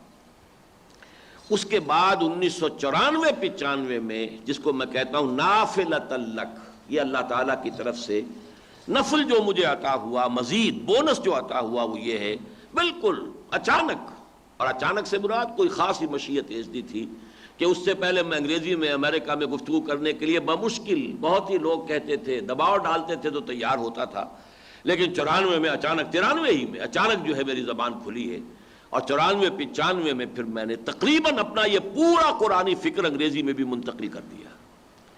یہ گویا کہ نافلۃ لک کے درجے میں آ کر سونے پر سہاگا یہ کام اب ہو چکا ہے۔ اس کے ضمن میں جو بات عرض کرنی ہے 2-3، ظاہر بات ہے یہ کام سارا میرا تنہا نہیں ہے، اس میں بہت سے لوگ ہیں جن کی توانائیاں، جن کی جوانیاں گلی ہیں اس کے اندر، اس کام کے اندر توانائیاں کھپی ہیں۔ جیسے کہ سورہ کہف میں آتا ہے فَاعِینُونِی بِقُوَّةٍ، میری مدد کرو قوت کے ساتھ، قوت کار کے ساتھ۔ تو میرے اصل معاون، اصل مددگار، اصل ساتھی تو وہی ہے کہ جنہوں نے وقت لگایا ہے، اپنی جوانیاں اس کام کے لیے وقت کی ہیں، اس کو اپنا اصل جو ہے زندگی کا کیریئر بنایا ہے، اسی کو سمجھیے کہ یہ سمجھا ہے کہ اصل شے یہی ہے جس کے لیے ایک انسان زندہ رہے۔ اور پھر معاونین جنہوں نے مالی تعاون کیا، یقیناً اس کے بغیر بھی پھر یہ چیزیں حاصل نہیں ہو سکتی تھی، ان کا حصہ ہے۔ اللہ تعالیٰ ان کے انفاق کو جو ہے، یہ عزیزم عارف رشید نے جو کہا ہے کہ 6-7 کروڑ، بہت غلط بات انہوں نے کہی ہے۔ وہ تو ہمارا صرف جو قرآن اکیڈمی کا پلاٹ ہے وہ اب جو ہے کم سے کم 1-1.5 کروڑ کا ہے، اور یہ عمارت، یہ تو یہ سمجھیے 10-12-20 کروڑ کے کم سے کم کا معاملہ اب یہ نہیں ہے سرس کا قرآن اکیڈمی اور قرآن انجمن کا تو یہ معاملہ۔ لیکن یہ کہ بہرحال یہ سب اللہ کا فضل ہے، اور اتنا بڑا کرم ہے اللہ کا کہ میں پورے اطمینان کے ساتھ قسم کھا کر کہہ سکتا ہوں 1 پیسہ کسی حکومتی تعاون کا نہیں آیا، کسی صدر کا، کسی وزیر اعظم کا، کسی کا، نہ باہر سے کسی عرب شیخ کا آیا ہے، نہ کسی اور حکومت کا آیا، پورے اطمینان سے۔ ظاہر بات ہے جنہوں نے تعاون کیا ہے اللہ تعالیٰ ان کو اجر عطا فرمائے، ان کے اس انفاق کو قبول فرمائے، اور میں بھی ان کا شکریہ ادا کرتا ہوں۔ لیکن اس کا جو نتیجہ نکلا ہے وہ کیا ہے؟ الحمدللہ کہ اب یہ چرچا بہت ہو گیا ہے، اب بہت سے ادارے وجود میں آ رہے ہیں، یہ یوں ہی نہیں ہو گیا، اچانک نہیں ہو گیا۔ قرآن انسٹیٹیوٹ لاہور میں قائم ہوا ہے، بڑے شاندار طریقے پر ہوا ہے، اور یہ کہ واقعتاً وہ عربی کلاسز، درس قرآن، اس کا کام بڑے پیمانے پر ہو رہا ہے، اور دوسرے شہروں میں بھی یہ کام ہو رہے ہیں، بہت سے ادارے جو ہیں اب اس کے اندر ایکٹیو ہو چکے ہیں۔ لیکن اس توجہ کا انعطاف ہوا کس طور سے؟ اس حوالے سے میں چاہتا ہوں کہ یہ جو قرآن انسٹیٹیوٹ لاہور میں اب قائم ہوا ہے اور کام کر رہا ہے، تو ڈاکٹر راشد رندھاوا صاحب جو اس کی روح رواں ہیں، اور یوں سمجھیے اس کے مؤسس ہیں، کیونکہ وہ میرے معالج بھی ہیں، کارڈیولوجسٹ ہیں، میں بلڈ پریشر کا مریض ہوں، تو وقتاً فوقتاً جاتا رہتا ہوں، ان کی لیبارٹری سے کچھ اپنا بلڈ ٹیسٹ وغیرہ بھی کراتا ہوں۔ ایک دفعہ میں نے کہا کہ ڈاکٹر صاحب آپ پیسے کچھ لے لیا کریں کم سے کم ان ٹیسٹ کے، میری طبیعت پر بہت بوجھ رہتا ہے۔ ان کے آنکھوں میں آنسو آ گئے، بہے تو نہیں، آنکھوں کے اندر رہے لیکن نظر آ رہے تھے۔ ان کا ڈاکٹر صاحب آپ کو اندازہ نہیں ہے کہ آپ کا کتنا بڑا احسان ہے ہم پر، کہ یہ سارا کام جو ہم کر رہے ہیں کبھی بھی توجہ نہ ہوتی اگر آپ نے اس کام کا آغاز نہ کیا ہوتا۔ اہل حدیث تھے، اہل حدیث کی ساری پہنچ حدیث کے درس تک ہوتی ہے، درس حدیث، دارالعلوم، قرآن سے تو کوئی توجہ نہیں ہوتی۔ اسی طریقے سے جو دینی اور مدارس ہمارے حنفی ہیں، ان کی ساری سوچ اور ساری گفتگو جو ہے وہ فقہ سے ہوتی ہے، اصول فقہ سے ہوتی ہے۔ قرآن تو مارجنل ہے، اس کی کوئی حیثیت نہیں۔ عوامی درس قرآن کا لفظ 1920 میں استعمال کیا شیخ الہند رحمۃ اللہ علیہ نے، عوامی درس قرآن، لیکن اس کا اگر اطلاق ہو سکتا ہے تو وہ ہماری ان مجالس قرآن پر ہو سکتا ہے، باقی کسی اور ان کے اپنے حلقے کے عالم دین نے بھی اس معاملے میں کوئی پیش رفت نہیں کی، بلکہ یہاں 1-2 مرتبہ کوششیں ہوئیں اور فیل ہو گئیں۔ یہ نہیں کہ ان کی علم کی کمی تھی۔ مولانا محمد مالک رحمت اللہ علیہ بہت بڑے عالم، عربی زبان کے بہت بڑے فاضل، مولانا ادریس احمد کے بیٹے، درس شروع کیا مسجد شہداء میں، ناکام ہو گئے۔ کیوں؟ وجہ صرف ایک ہے کہ چونکہ ان کی تعلیم ہے ساری اپنے اس قدیم انداز کی، اور آج جو آدمی ہے اس کا ذہن کا سانچہ ہی کچھ اور ہے، وہ کچھ اور اصطلاحات میں بات سمجھ سکتا ہے، ان قدیم اصطلاحات سے اس کے بات پلے نہیں پڑتی، ابلاغ نہیں ہوتا، تو گیپ ہے، گیپ آف کمیونیکیشن ہے۔ ورنہ علم کے پہاڑ وہ ہیں، علم کے تربیلا ڈیم وہ ہیں، لیکن تربیلا ڈیم کے اندر کھڑا ہوا پانی بیکار ہے جب تک کہ وہ واٹر چینلز اور واٹر کورسز کے ذریعے سے ہو کر اور وہ راجباہوں کے ذریعے سے ہو کر زمین پر نہ پہنچ جائے۔ تربیلا ڈیم میں کھڑا کیا کرے گا؟ تو تربیلا ڈیمز ہیں یہ، اس میں کوئی شک نہیں، لیکن کمیونیکیشن نہیں ہے۔ بس اتنا ہی ہے کہ اللہ تعالیٰ کا فضل و کرم، میں چونکہ ان میں سے تھا، جدید تعلیم یافتہ طبقے میں سے تھا، تو بات جو ہے اس کے ابلاغ کا اللہ تعالیٰ نے وہ خصوصی جو ہے ملکہ عطا فرمایا ہے، ورنہ وہ یہاں درس کے حلقہ کوئی بھی، کئی کوششیں ہوئی ہیں، ناکام ہوئی۔ لیکن یہ کہ اب کچھ تو خدمتی ادارے بھی قائم ہو گئے ہیں واقعتاً۔ عطاء الرحمن ثاقب صاحب بھی جو وہاں پر قرآن انسٹیٹیوٹ میں اتنی محنت کر رہے ہیں اور بہت نمایاں ہو گئے لاہور میں، اسی قرآن کالج کے اندر کافی عرصے تک رہے ہیں، اور قرآن مجید کے ساتھ ان کا ذہنی ربط اور تعلق جو اصلاً یہاں قائم ہوا ہے۔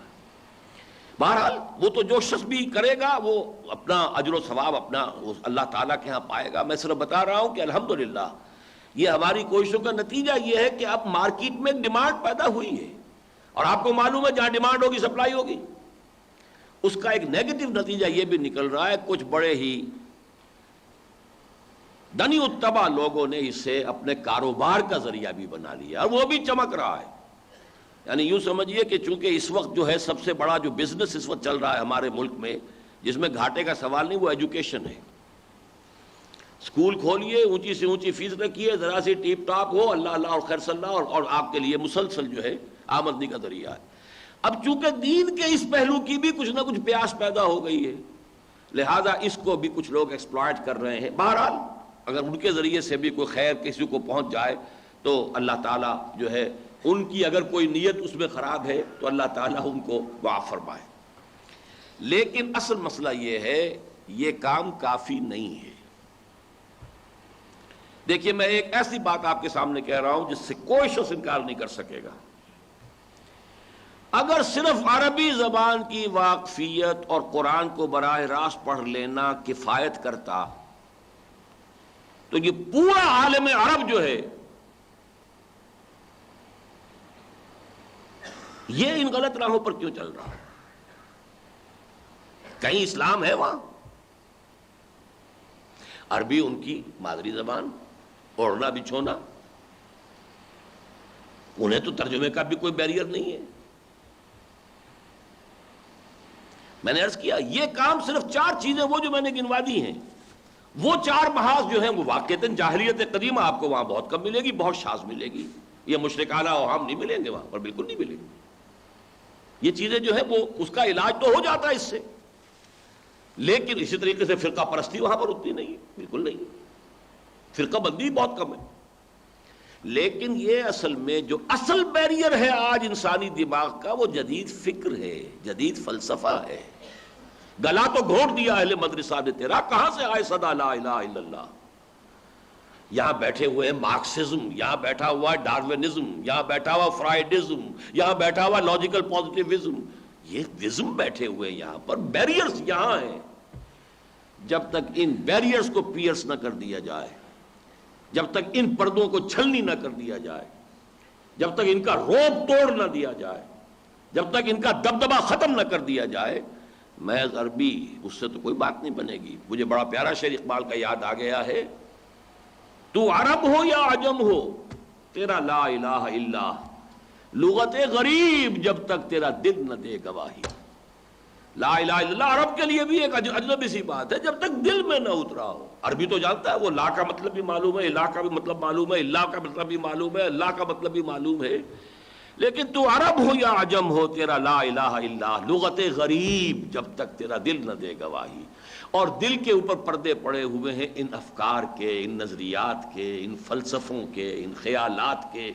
جب تک کہ ان کو پیئرس نہیں کیا جائے گا, یہ عربی کا پڑھنا پڑھانا اور یہ قرآن مجید کا ترجمہ سیکھ لینا, اس سے کوئی بات نہیں بنے گی. افراد میں ہو جائے گا, سلیم الفطرت افراد میں بدل جائیں گے, جن کے دلوں میں کوئی, جن کے ذہنوں کے اوپر کوئی ایسے غبار نہیں ہے, عوام الناس ہیں جنہیں پتہ ہی نہیں ڈارونزم کس بلا کا نام ہے اور لاجیکل پازیٹیوزم کس چڑیا کا نام ہے. وہ ٹھیک ہے, ان کے لیے یہ سہولت ہو جائے گی. لیکن وہ جو میں نے ابھی آپ کو عبارت سنائی ہے, وہ جو تہذیب کا غلبہ ہے, اس تہذیب کا جو نقطہ نظر ہے, اور وہ جس طریقے سے کہ ہماری پوری امت کی جڑوں کے اندر وہ بھی سرایت کیے ہوئے ہے, اس کا جب تک توڑ نہیں ہوگا بات آگے نہیں بنے گی. گویا کہ جاہلیت جدیدہ کے, اس کے لیے اب گویا کہ وہ لفظ مجھے یاد آ رہا ہے کہ وقت فرصت ہے کہاں, کام ابھی باقی ہے.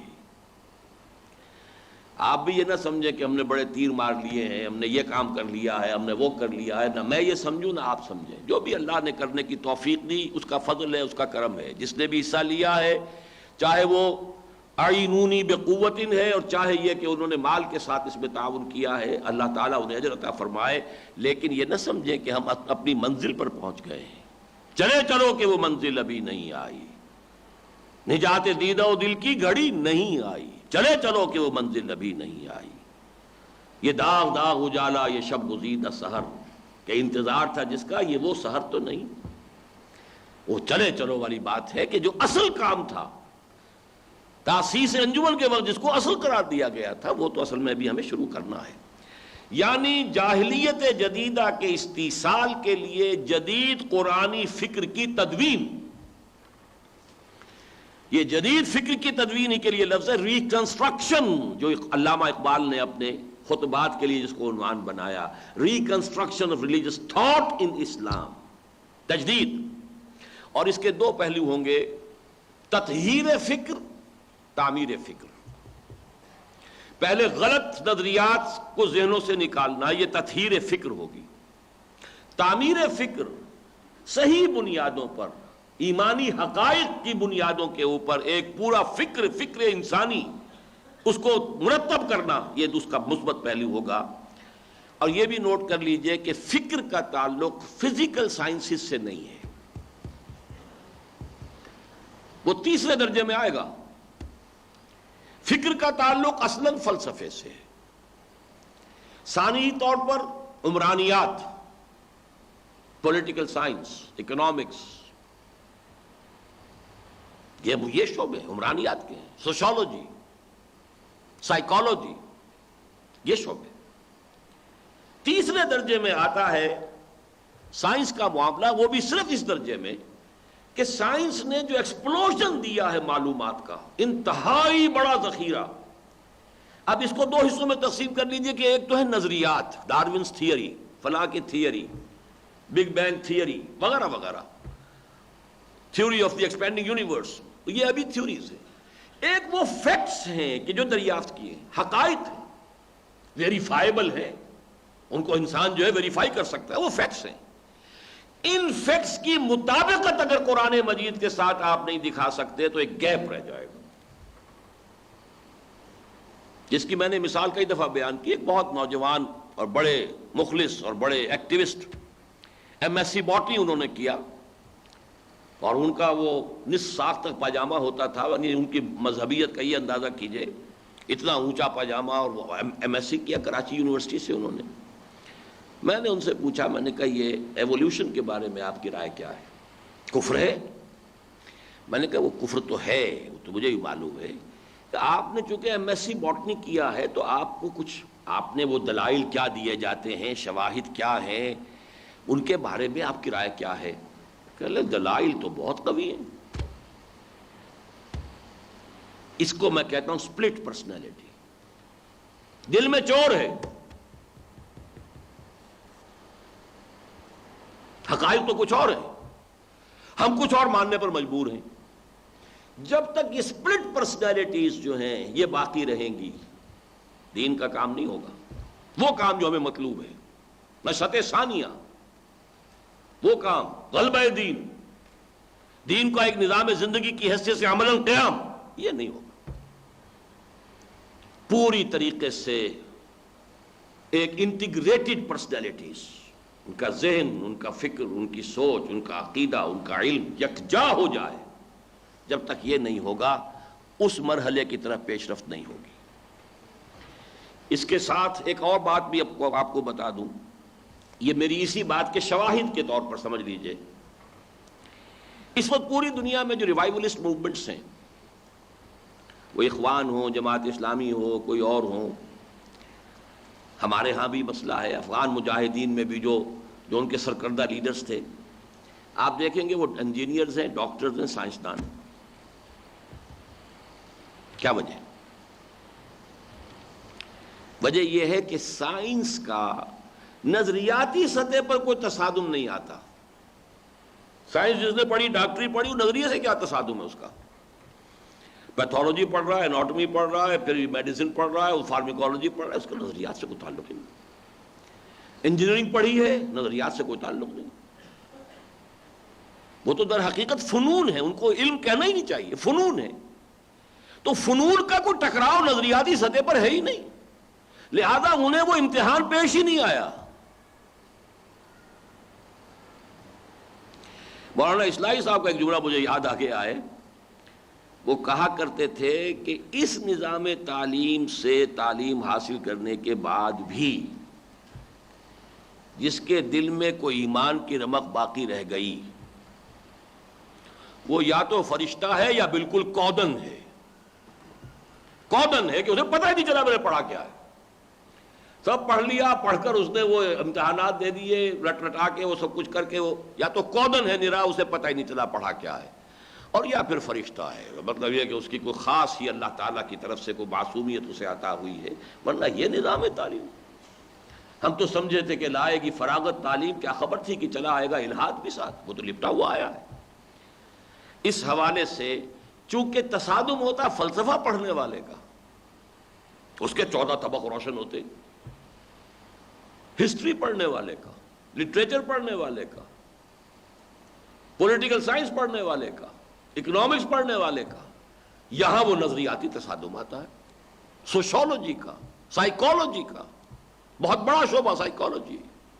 اب فزکس میں کہاں تصادم آ جائے گا, کیمسٹری میں کہاں تصادم آ جائے گا. یہ وجہ ہے کہ ان کو اس سخت شدید امتحان سے گزرنا نہیں ہوا. لہذا وہ جو بھی موروثی عقائد تھے, کوئی دل کے اندر بیٹھی بھی کچھ باتیں تھیں کبھی کی, بس اسی کے اوپر وہ گاڑی چل پڑتی ہے آرام سے. باقی جو اس کوچے میں گیا وہاں سروائیول ریٹ بہت کم ہے, بہت کم ہے, بہت کم. جب تک اس کو ریورس نہیں کریں گے انسانی معاشرہ بحیثیت مجموعی اثر پذیر نہیں ہوگا. تو نمبر 1 کام تو ہمارے سامنے ہے ایک نئے اسلامی فکر کی تعمیر, یعنی تطہیر فکر اور تعمیر فکر. لیکن دوسرا پہلو جو بہت اہم ہے, جو بعض حضرات کی نگاہوں سے اوجھل ہے, جب تک اس فکر کے ساتھ حرکت نہیں ہوگی یہ فکر جامد نہیں رہ سکتا, یا پھر ریورس گیئر لگ جائے گا اس میں. جہاں تعلم و تعلیم ہو وہیں تحرک و تحریک, حرکت میں آنا. بڑی پیاری بات ہے جو مولانا مودودی نے کہی ہے تفہیم القرآن کے دیباچے میں. یہ قرآن ایسی کتاب نہیں جسے کوئی اسکالر کہیں اپنی ڈرائنگ روم میں اسٹڈی میں بیٹھ کر اسٹڈی روم میں پڑھ رہا ہو اور اس نے ادھر رکھی ہوئی ہیں ڈکشنریز, ادھر کچھ ریفرنس بکس ہیں, سمجھ لے گا. یہ قرآن تو جب اس کے بتائے ہوئے راستے پر آپ چلیں گے قدم بقدم, قدم بقدم, پھر یہ اپنے آپ کو منکشف کرے گا, کھولے گا, آپ کے سامنے آئے گا. یہ سچویشن تھی جس سے کہ محمد اور ان کے ساتھی گزر رہے تھے اس وقت جب یہ صورتیں نازل ہوئی. آپ جب آئیں گے اسی سے تب محسوس ہوگا کہ یہ ہے اصل بات, ورنہ وہ ایک تاریخ ہے.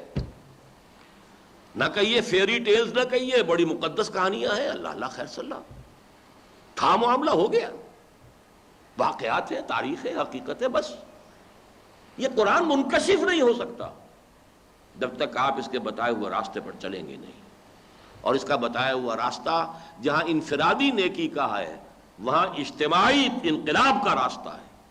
یہ صحیفہ انقلاب ہے, یہ مینول آف ریولیوشن ہے.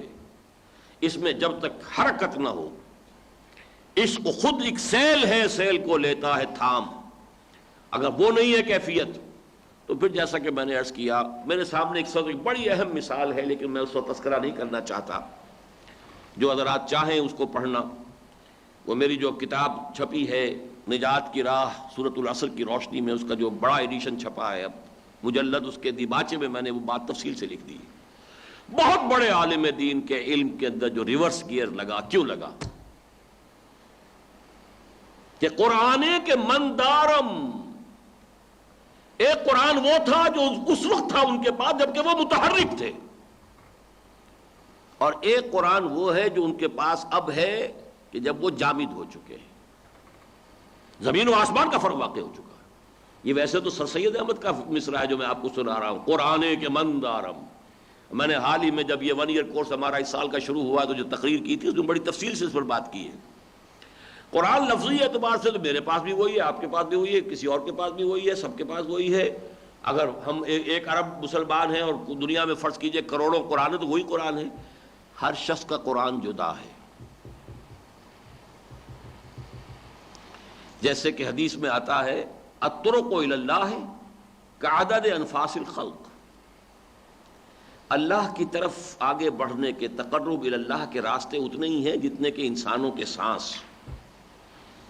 ہر انسان اللہ تعالیٰ کی تخلیق میں ایک یونیک پرسنالٹی لے کر آیا ہے, اس کا خاص اینگل آف ویو ہے, اس کی خاص اپروچ ہے، اس کی خاص افتاد طبع ہے، اس کا خاص میلان ہے۔ دو انگوٹھوں کے یہ لکیریں نہیں ملتی تو انسانی شخصیتیں کہاں ایک سی ہوں گی؟ ہر ایک کا قرآن جدا ہے۔ جو آپ قرآن سے لے رہے ہیں وہ علیحدہ شے ہے، قرآن وہی ہے، یہ میز وہی ہے، لیکن وہ جو دیکھ رہے ہیں ان کے ذہن پہ کچھ اور، ان کے ریٹینا پر اس کی کوئی اور تصویر بن رہی ہے، ادھر سے جو دیکھ رہے ہیں ان کے ریٹینا پر کوئی اور تصویر بن رہی ہے۔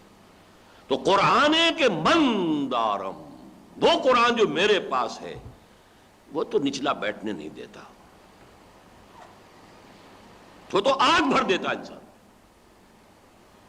اسی لیے تو اقبال نے کہا تھا نا، پیش ماں یک عالم فرسودہ است، میرے سامنے ایک فرسودہ عالم ہے، فرسودہ، بڑا پرانا بوسیدہ دقیانم سی، ملت اندر خاک او آسودہ است، اور ملت اسلامیہ مسلمان امت محمد وہ اس کی خاک نشین ہوئی ہے، یعنی اس عالم میں بھی اونچی نہیں ہے، گری ہوئی ہے، لیکن اس میں بھی آسودہ ہے، مست ہے، حال فقر مست اور کوئی مال مست اور کوئی حال مست۔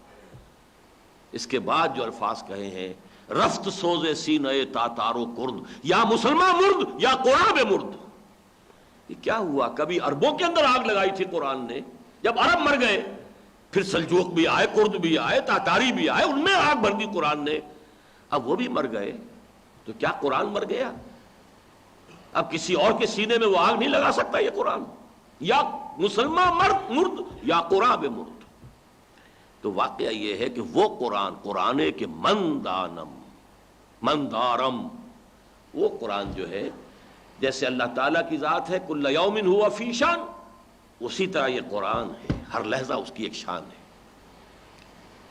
ہر روز یہ خورشید تازہ کے مانند طلوع ہوتا ہے، پڑھتے جائیے۔ اسی لیے تو فرمایا لا تنقضی عجائبہ ولا یشبع منہ العلماء ولا یخلق عن کثرت الرد، اس کے عجائب کبھی ختم نہیں ہوں گے، اس سے کبھی اہل علم سیر نہیں ہوں گے، اور بار بار کے پڑھنے سے اس کے اوپر کوئی بوسیدہ پن طاری نہیں ہوگا۔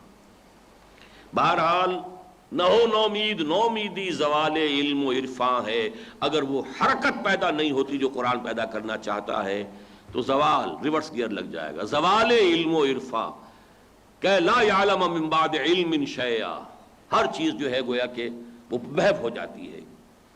اب آئیے ایک چھوٹا سا نقطہ، جو مطلوبہ فکر آج ہمیں درکار ہے اس کے 4 اجزاء لازم ہیں، ان کو سمجھ لینا چاہیے۔ پہلا جز جس کی طرف بہت سے اہل قرآن اور قرآن کا نعرہ لگانے والے جو ہیں ماضی میں اکثر و بیشتر بھٹک گئے، وہ ہے اسلاف سے ربط۔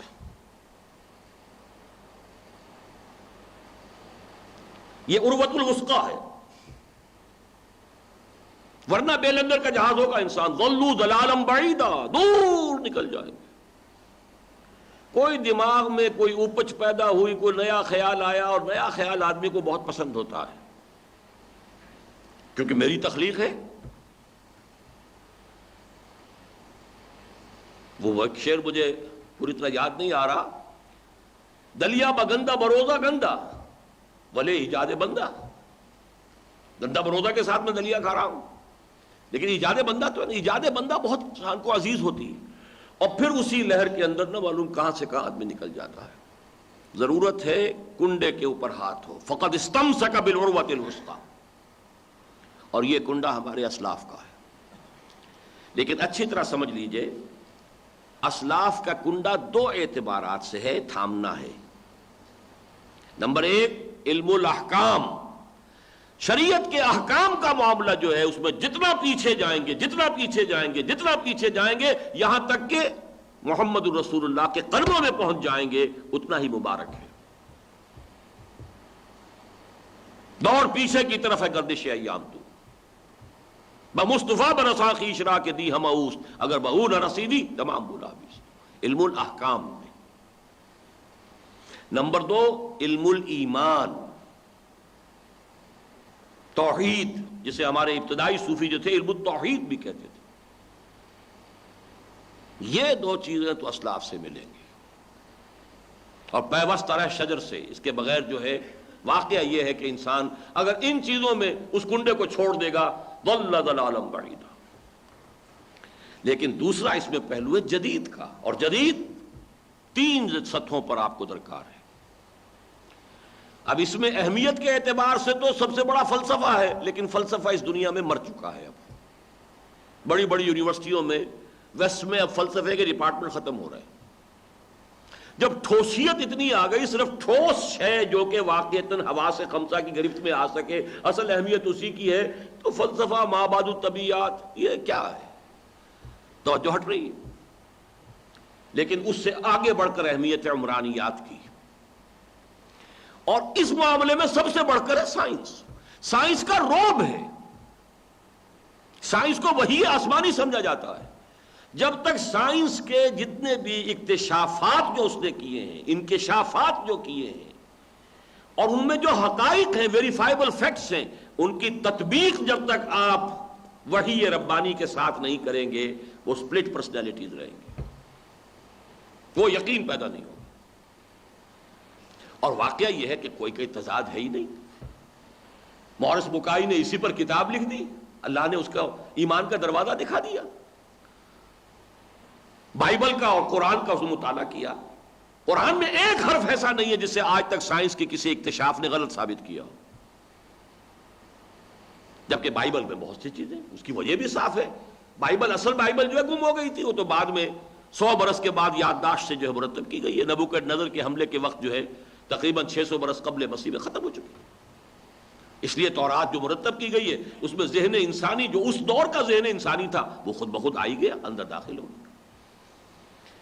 یہ ضرور ہے کہ آج سے 200 سال 400 سال 800 سال پہلے کا مفسر ہو سکتا ہے کہ وہ بات سمجھ نہ پایا ہو، جس کے لیے بہترین لفظ جو ہیں وہ امام شافعی کے ہیں، تقاصر عنہ افہام الرجال، جمیع العلم فی القرآن لیکن تقاصر عنہ افہام الرجال، لوگوں کا فہم جو ہے وہ نیچے رہ جاتا ہے، اس لیے کہ آج سے 1000 سال پہلے لوگوں کے فہم میں وہ وسعت تو نہیں تھی جو آج ہے، بلکہ 100 سال پہلے بھی کوئی شخص نہیں جانتا تھا کہ کوئی بہت بڑا حاکم، بڑا نیک حاکم بھی کوئی گزرا ہے جس کو قرآن ذوالقرنین کہہ رہا ہے۔ ہمارے اکثر مفسرین جو ہے وہ سکندر اعظم ہی کا ذکر کر رہے ہیں، حالانکہ کوئی مطابقت نہیں ہے سکندر اعظم کے کردار میں اور ذوالقرنین کے کردار میں۔ اس صدی میں آ کر اکتشافات ہوئے، ایکسکیویشنز ہوئیں کہ خورس سائرس ذوالقرنین، اس کا مجسمہ بھی برآمد ہو گیا جس کا 2500 سالہ جشن منایا تھا۔ اب حقیقت کھل گئی، یہ تھی وہ شخصیت۔ اسی لیے قرآن مجید کہتا ہے، لاسٹ بٹ ون آیت ہے سورہ حامیم السجدہ کی، سنریہم آیاتنا فی الآفاق وفی انفسہم حتی یتبین لہم انہ الحق، ہم اپنی نشانیاں اور ان کو دکھاتے چلے جائیں گے آفاق و انفس میں، یہاں تک کہ یہ بات دن بدن، روز بروز اور مبرہم ہوتی جائے گی کہ قرآن حق ہے۔ یہ دوسرا ایلیمنٹ ہے اس کا۔ تیسرا ایلیمنٹ ہے تدبر قرآن کے صحت مند اور صحیح اصول، اس کی تفصیل میں اس وقت نہیں جا سکتا۔ اور چوتھی چیز ہے انقلابی حرکت، جس کا میں تذکرہ کر چکا ہوں۔ یہ نہیں ہوگی تو زنگ لگ جائے گا، یا بھٹک جائے گا یا زنگ لگ جائے گا، ریورس گیئر لگے گا، جو بھی ہوگا اللہ اس سے بچائے۔ بہرحال اب میں آخری بات پر آ رہا ہوں کہ اب جو ہمیں اصل کام کی جانب پیش قدمی کرنی ہے، الحمدللہ کہ اس کے 2 مراکز اب تقریباً قائم ہو چکے ہیں۔ ایک مرکز اب لاہور میں انگلش سیکشن قرآنک ہورائزنز کے، آپ سمجھیے کہ کتنا بھی مدت ہوئی ہے، اس نے اپنا مقام پیدا کر لیا ہے، انٹرنیشنل سطح کے اوپر ایکنالج ہو رہا ہے، اور یہ ساری اللہ کی دین ہے۔ ہم اگر اسکیم بناتے، اس کے لیے فنڈ جمع کرتے، کسی بہت بڑے کسی اسکالر کو تنخواہ پر بڑی سے بڑی تنخواہ دے، تب بھی یہ کام نہیں ہونے والا تھا۔ اللہ نے ایک نوجوان ہماری جھولی میں ڈال دیا آج خود، ڈاکٹر احمد افضال، پتہ نہیں ان کی انگریزی اتنی اچھی کیسے ہو گئی، ہم بالکل واقف ہی نہیں تھے سرے سے ان سے، بس صرف یہ کہ ہائی اسکول کے زمانے سے میثاق پڑھ رہے تھے، بس ایم بی بی ایس کر کے 3 بھائی امریکہ جا چکے، 2 بہنیں امریکہ جا چکی، بوڑھے والدین صرف منتظر تھے کہ یہ بھی فارغ ہو جائیں تو پھر ہم بھی سب کے سب امریکہ چلے جائیں، گرین کارڈ سب کے پاس، یہ فارغ ہو کر امریکہ گئے، وہ کیا SFMG کو امتحان ہوتا ہے وہ بھی کر لیا، سب کچھ ہو گیا، 8 مہینے وہاں رہے اور 2 فیصلے کر لیے کہ نہ میں نے ڈاکٹری کرنی ہے نہ امریکہ میں رہنا ہے. اس فیصلے پر قائم ہے، یہ کوئی جذباتی فیصلہ نہیں تھا. پھر خط لکھا کہ وہ فیلوشپ اسکیم کبھی آپ نے شروع کی تھی. میں کہتا ہوں اللہ کا شکر ہم نے کبھی شروع کی تھی، چاہے وہ ختم ہی ہو گئی، لیکن ان کے ذہن میں ٹکی ہوئی تھی وہ میثاق کی اس دور کی، کم سے کم میرا خیال ہے 10 سال پرانی بات ہے. اللہ تعالیٰ نے ہمیں اب وہ ہمارا شعبہ الحمدللہ اب اس میں ضرورت ہے ہمیں. میرے پیش نظر جو ہے میں ایک قرآن سکول آف اکنامکس، یہ جو تاج ہے اس پر، اس سے بڑا مانوی تاج رکھنا چاہتا ہوں. سب سے بڑا مسئلہ اس وقت دنیا میں معاشیات کا ہے. قرآن سکول آف اکنامکس. پھر ہم طے کر چکے ہیں ریسرچ سکیم، ریسرچ اسکالرس کی سکیم دوبارہ شروع کرنا، فیلوشپ سکیم دوبارہ شروع کرنا. لیکن ظاہر بات ہے کہ اس کے لیے فنڈز درکار ہیں، اور آپ نے دونوں رپورٹوں میں، ہر رپورٹ میں سن لیا ہوگا. ایک تو یہ کہ پوری ملک کے اوپر معاشی جو ہے کرائسس ہے. ظاہر بات ہے کہ ہمارے بھی جو چندے آ رہے ہیں آخر ان لوگوں کی طرف سے ہی آ رہے ہیں. ان پر معاش کا دائرہ اگر تنگ ہو گیا ہے، ان کے لیے مشکل ہے، گرانی کتنی ہو چکی ہے. پھر یہ کہ ہمارے لیے ہمارے صرفے، اب ہمارے لیے بھی بجلی کا بل کتنا بڑھ رہا ہے اور ٹیلی فون کا بل کتنا بڑھ رہا ہے. اس حوالے سے جو اس وقت تک ہم کام کر رہے ہیں اس کو بھی یوں سمجھیے کہ ایک اعتبار سے کرائسس ہے. جبکہ میں آپ سے کہہ رہا ہوں کہ ہمیں آگے بڑھنا ہے. یہ تو ابتدائی کام تھا، یہ تو تمہیدی کام تھا، یہ تو ہم نے کر کے اب گویا کہ دوسروں کے حوالے بھی کر دیا ہے. اب ادارے ہیں کر رہے ہیں، عربی پڑھائیں گے، قرآن کا ترجمہ پڑھائیں گے، ٹھیک ہے، ہمارا ہی کام ہو رہا ہے، دین کا کام ہو رہا ہے. اصل کام جس کے لیے میں نے وہ ساری عبارت، ثقیل عبارت آپ کو پڑھ کر سنائی ہے، وہ تو اب شروع کرنا ہے. لیکن اس وقت اگر اب ظاہر بات ہے کہ اس کے لیے بہت زیادہ انفاق کی ضرورت ہوگی. وہ روایتیں دنیا میں رہی ہیں، آدمی سوچے بڑا انفاق، بڑا ایثار. جائیدادیں اگر کوئی بنائی ہیں ان میں سے کچھ جائیدادوں کا وقف کرنا، انڈومنٹس ہوں، کچھ تو ہو، کوئی اس کی آمدنی کے مستقل ذرائع بنے. یہ صورتحال اگر نہیں ہوگی تو یہ کام کیسے ہوگا؟ لہذا اس کا ایک شعبہ جو ہے وہ تو یہاں لاہور میں ہی ہمیں قائم کرنا ہے. میں کہیں کہہ بیٹھا تھا کہ میں اس شعبے کو کلیتاً امریکہ منتقل کر دوں، تو اب دیکھیے کیا مزاج ہیں. بمشکل 29-30 برس کی عمر ہے ڈاکٹر احمد افضال کی، اور میں اسی کام کے لیے انہیں اگر امریکہ منتقل کر تو اس پر انہوں نے اظہار ناپسندیدگی کیا. وہ جانا نہیں چاہتے. لاکھوں آدمی مرتے ہیں اس امید میں اور اس خواہش میں کہ ہم کس طرح امریکہ پہنچ جائیں. اس کی جیب میں اب بھی ہے. میں نے زبردستی اس مرتبہ ان کو بھیجا کہ تم اپنا گرین کارڈ جو ہے اس کو ختم نہ کرو، چکر لگاؤ جا کر، ورنہ یہ کہ وہ ختم ہو جاتا. تو یہ ہے اللہ نے ایک جذبہ پیدا کر دیا. وہ انٹرنل جذبہ ہے، انسان کا اپنا جذبہ ہے. وہ جذبہ بیدار ہو جائے. یہ ضرور ہے کہ متعارف کرنا جو بھی کسی تحریک کے ذریعے سے ہو گیا ہو. تو میں یہ سوچ رہا تھا کہ میں پورا کا پورا امریکہ منتقل کر دوں. یہاں تک تو ہمارے حالات جو ہیں وہ مالی اعتبار سے، لیکن نہیں، انہوں نے پسند نہیں کیا. میں بھی سمجھتا ہوں اللہ تعالیٰ ہمیں یہیں پر اس کام کو کرنے کی توفیق عطا فرمائے. دوسرا اس کا مرکز امریکہ میں قائم ہو رہا ہے، ہو چکا، ہونا چاہیے تھا لیکن کچھ اس میں تاخیر ہوئی ہے، اور وہ ہے انسٹیٹیوٹ آف قرآنک وزڈم، جس کے لیے اللہ تعالیٰ نے پھر خاص چھپر پھاڑ کر ایک اور نوجوان ہمیں دیا ہے، باسط بلال، جس کے 2 سال پہلے کے لیکچرز جو ہیں وہ پورے پاکستان میں تہلکہ مچا چکے ہیں.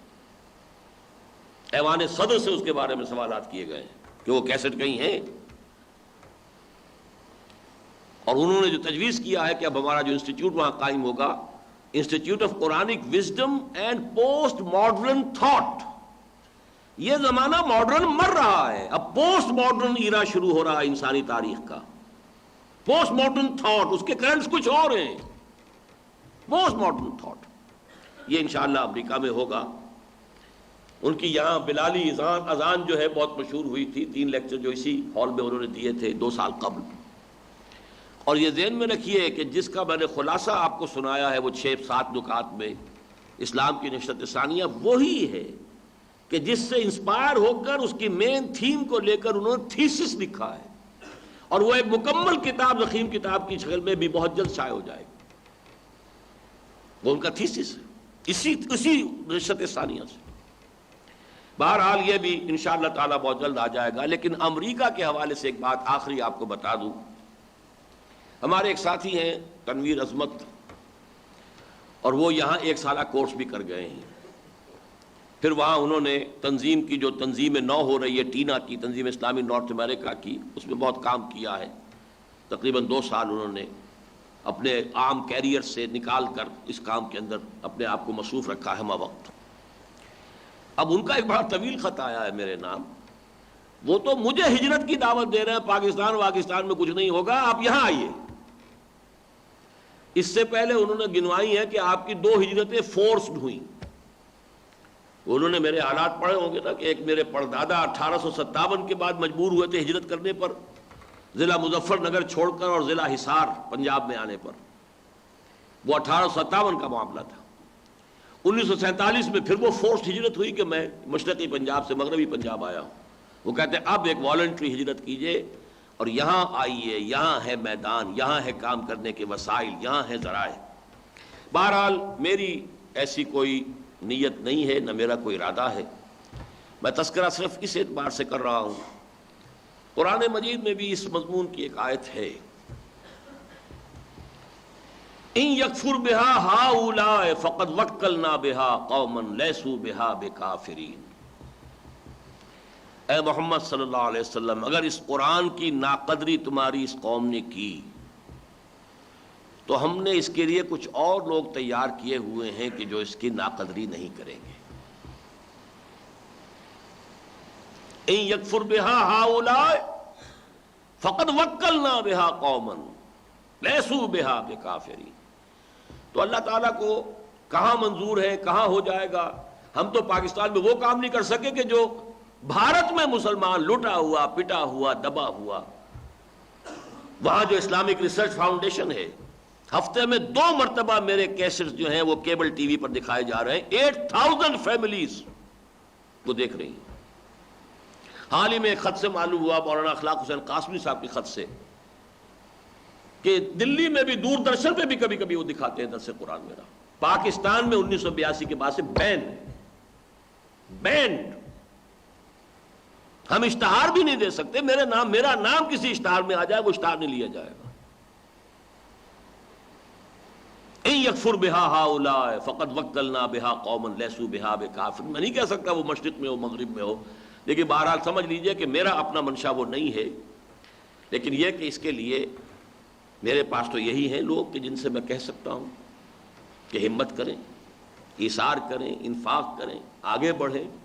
بڑی بڑی جائیدادیں چھوڑ مریں گے، نہ معلوم پچھلے کیا کریں گے ان کا، اور آپ کی جائیدادوں کے اوپر کوئی گلچھرے اڑائے گئے اور اگر کوئی اور غلط حرکتیں ہوئی تو وہ آپ کے بھی نامہ اعمال میں درج ہوں گی چیزیں۔ اس حوالے سے نوٹ کیجئے کہ یہ کام میں اس لیے کہہ رہا ہوں کہ اب اصل مرحلہ جو آ رہا ہے اس کے لیے تو ظاہر بات ہے کہ ہم تو یہ روٹین جو اس وقت کے ہمارے اخراجات ہیں ان کے اعتبار سے کرائسس میں آگے کیا ہوگا، اس لیے میں نے اس قدر آپ کی سما خراشی کی ہے۔ لیکن میں جو کچھ کر رہا ہوں وہ میں آپ کو بتاتا ہوں۔ میں تو امریکہ سے ریکلیم کر کے لا رہا ہوں لوگوں کو، میں کیا ہجرت کروں گا، میں واپس لا رہا ہوں۔ الحمدللہ ثم الحمدللہ 5 فیملیز اب آئی ہیں اس وقت اس 1 ایئر کورس کے اندر امریکہ سے، جن میں سے 4 کا مستقل فیصلہ یہ کہ اب یہی رہنا ہے۔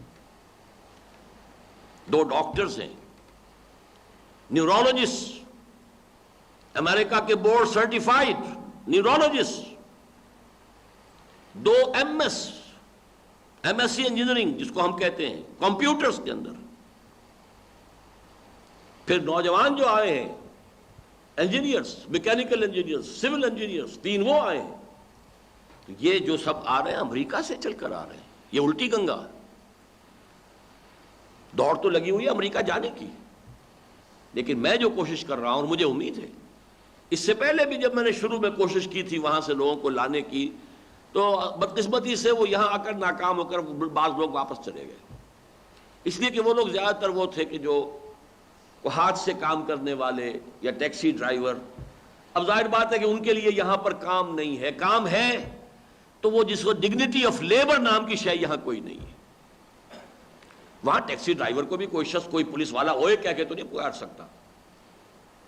وہ تو اسے بھی کہے گا تو سر کہے گا, sir can I see your licence.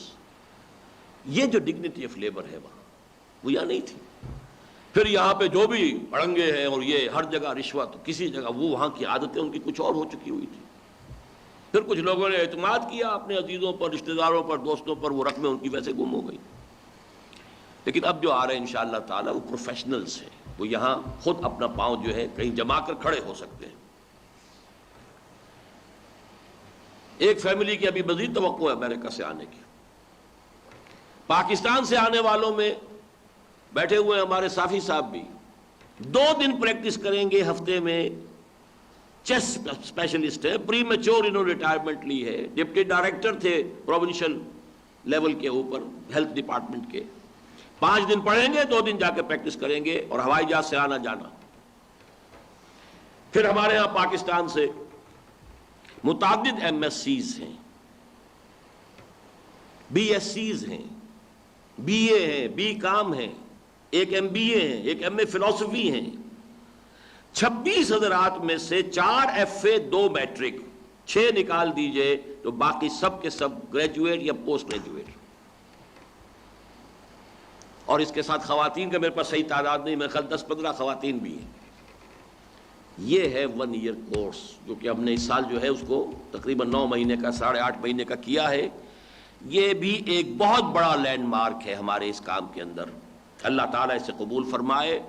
اور میں تو چاہتا ہوں کہ یہاں ہو اصل کام, لیکن اس کے لیے ظاہر بات ہے جیسے میں عرض کر چکا ہوں, کچھ آپ لوگوں کو ہمت اثر نو کمر ہمت کسنی پڑے گی. اب آخر میں تحفے کے طور پر میں آپ کو علامہ اقبال کے کچھ اشعار سناتا ہوں. گر تمی خواہی مسلمان زیستن, نیست ممکن جز بقرآن زیستن. یہ 2 میں اشعار اس لیے سنا رہا ہوں آپ کو کہ 2 امنگیں ہو سکتی ہیں. میں مسلمان جینا, مسلمان مرنا چاہتا ہوں, بڑی امنگ ہے. لیکن اگر یہ امنگ ہے تو یہ بھی قرآن سے پوری ہوگی صرف. اور دوسرے یہ برخوراز قرآن اگر خواہی ثبات در ضمیر اشدیدام آب حیات. اگر انسان دوام چاہتا ہے, ثبات چاہتا ہے, استقلال چاہتا ہے, اپنے ملک کے لیے دوام اور بقا چاہتا ہے, وہ بھی صرف قرآن میں. میں تفصیل سے بیان کر چکا ہوں ان چیزوں کو, اس وقت صرف یہ اشعار آپ کو سنا رہا ہوں.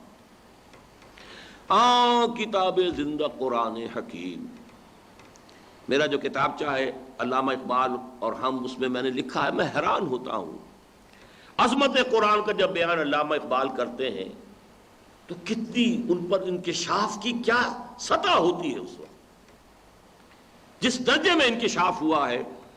میں واقعہ یہ ہے 66واں برس عمر کا میرا آدھا گزر چکا ہے, 65.5 برس آج میری عمر ہو چکی ہے. 26 اکتوبر کو آج تک کوئی دوسرا شخص مجھے قریب بھی نظر نہیں آیا, کسے باشد کوئی دوسرا شخص نہیں, عظمت قرآن کے انکشاف کے اعتبار سے.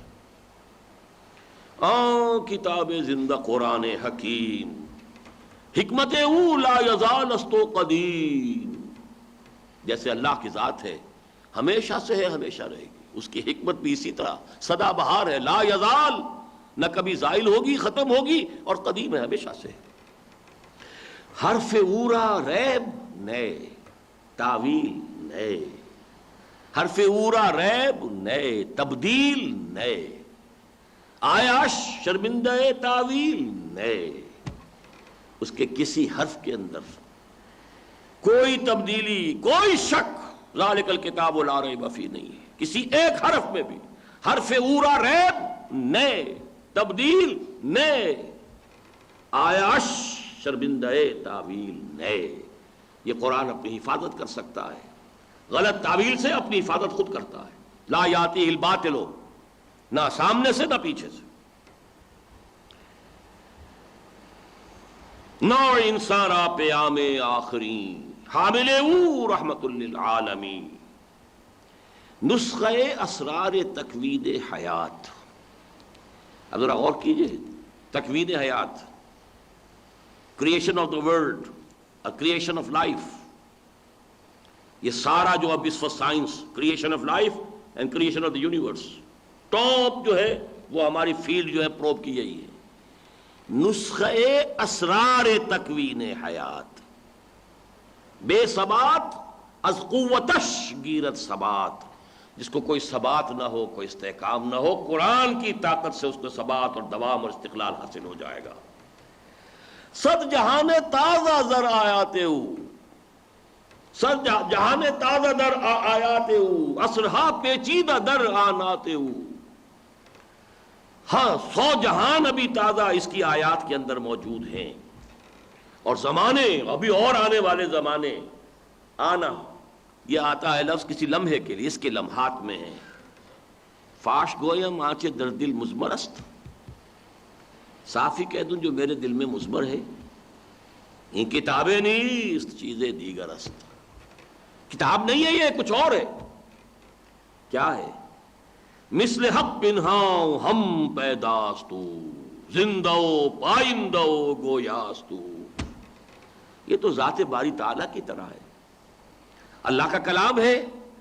کلام متکلم کی صفت ہوتا ہے، کلام میں متکلم کی پوری شخصیت حویدہ ہوتی ہے.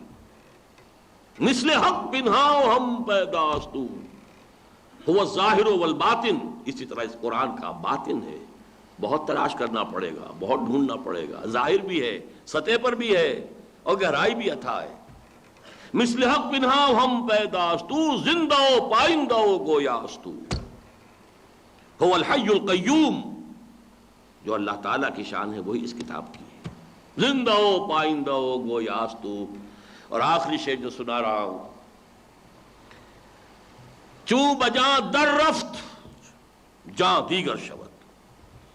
جب یہ قرآن کسی کے اندر اتر جاتا ہے، سرایت کر جاتا ہے، اس کے اندر انقلاب آ جاتا ہے، شخصیت بدل گئی، سوچ بدل گئی، نظریات بدل گئے، افکار بدل گئے، اقدار بدل گئیں، ویلیو سٹرکچر بدل گیا. پہلے زندگی عزیز ترین متاع تھی، اب موت سب سے زیادہ خوشائند شے ہے.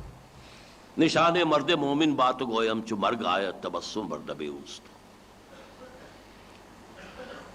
چون بجاں در رفت جہاں دیگر شود، جہاں چو دیگر شد جہاں دیگر شود.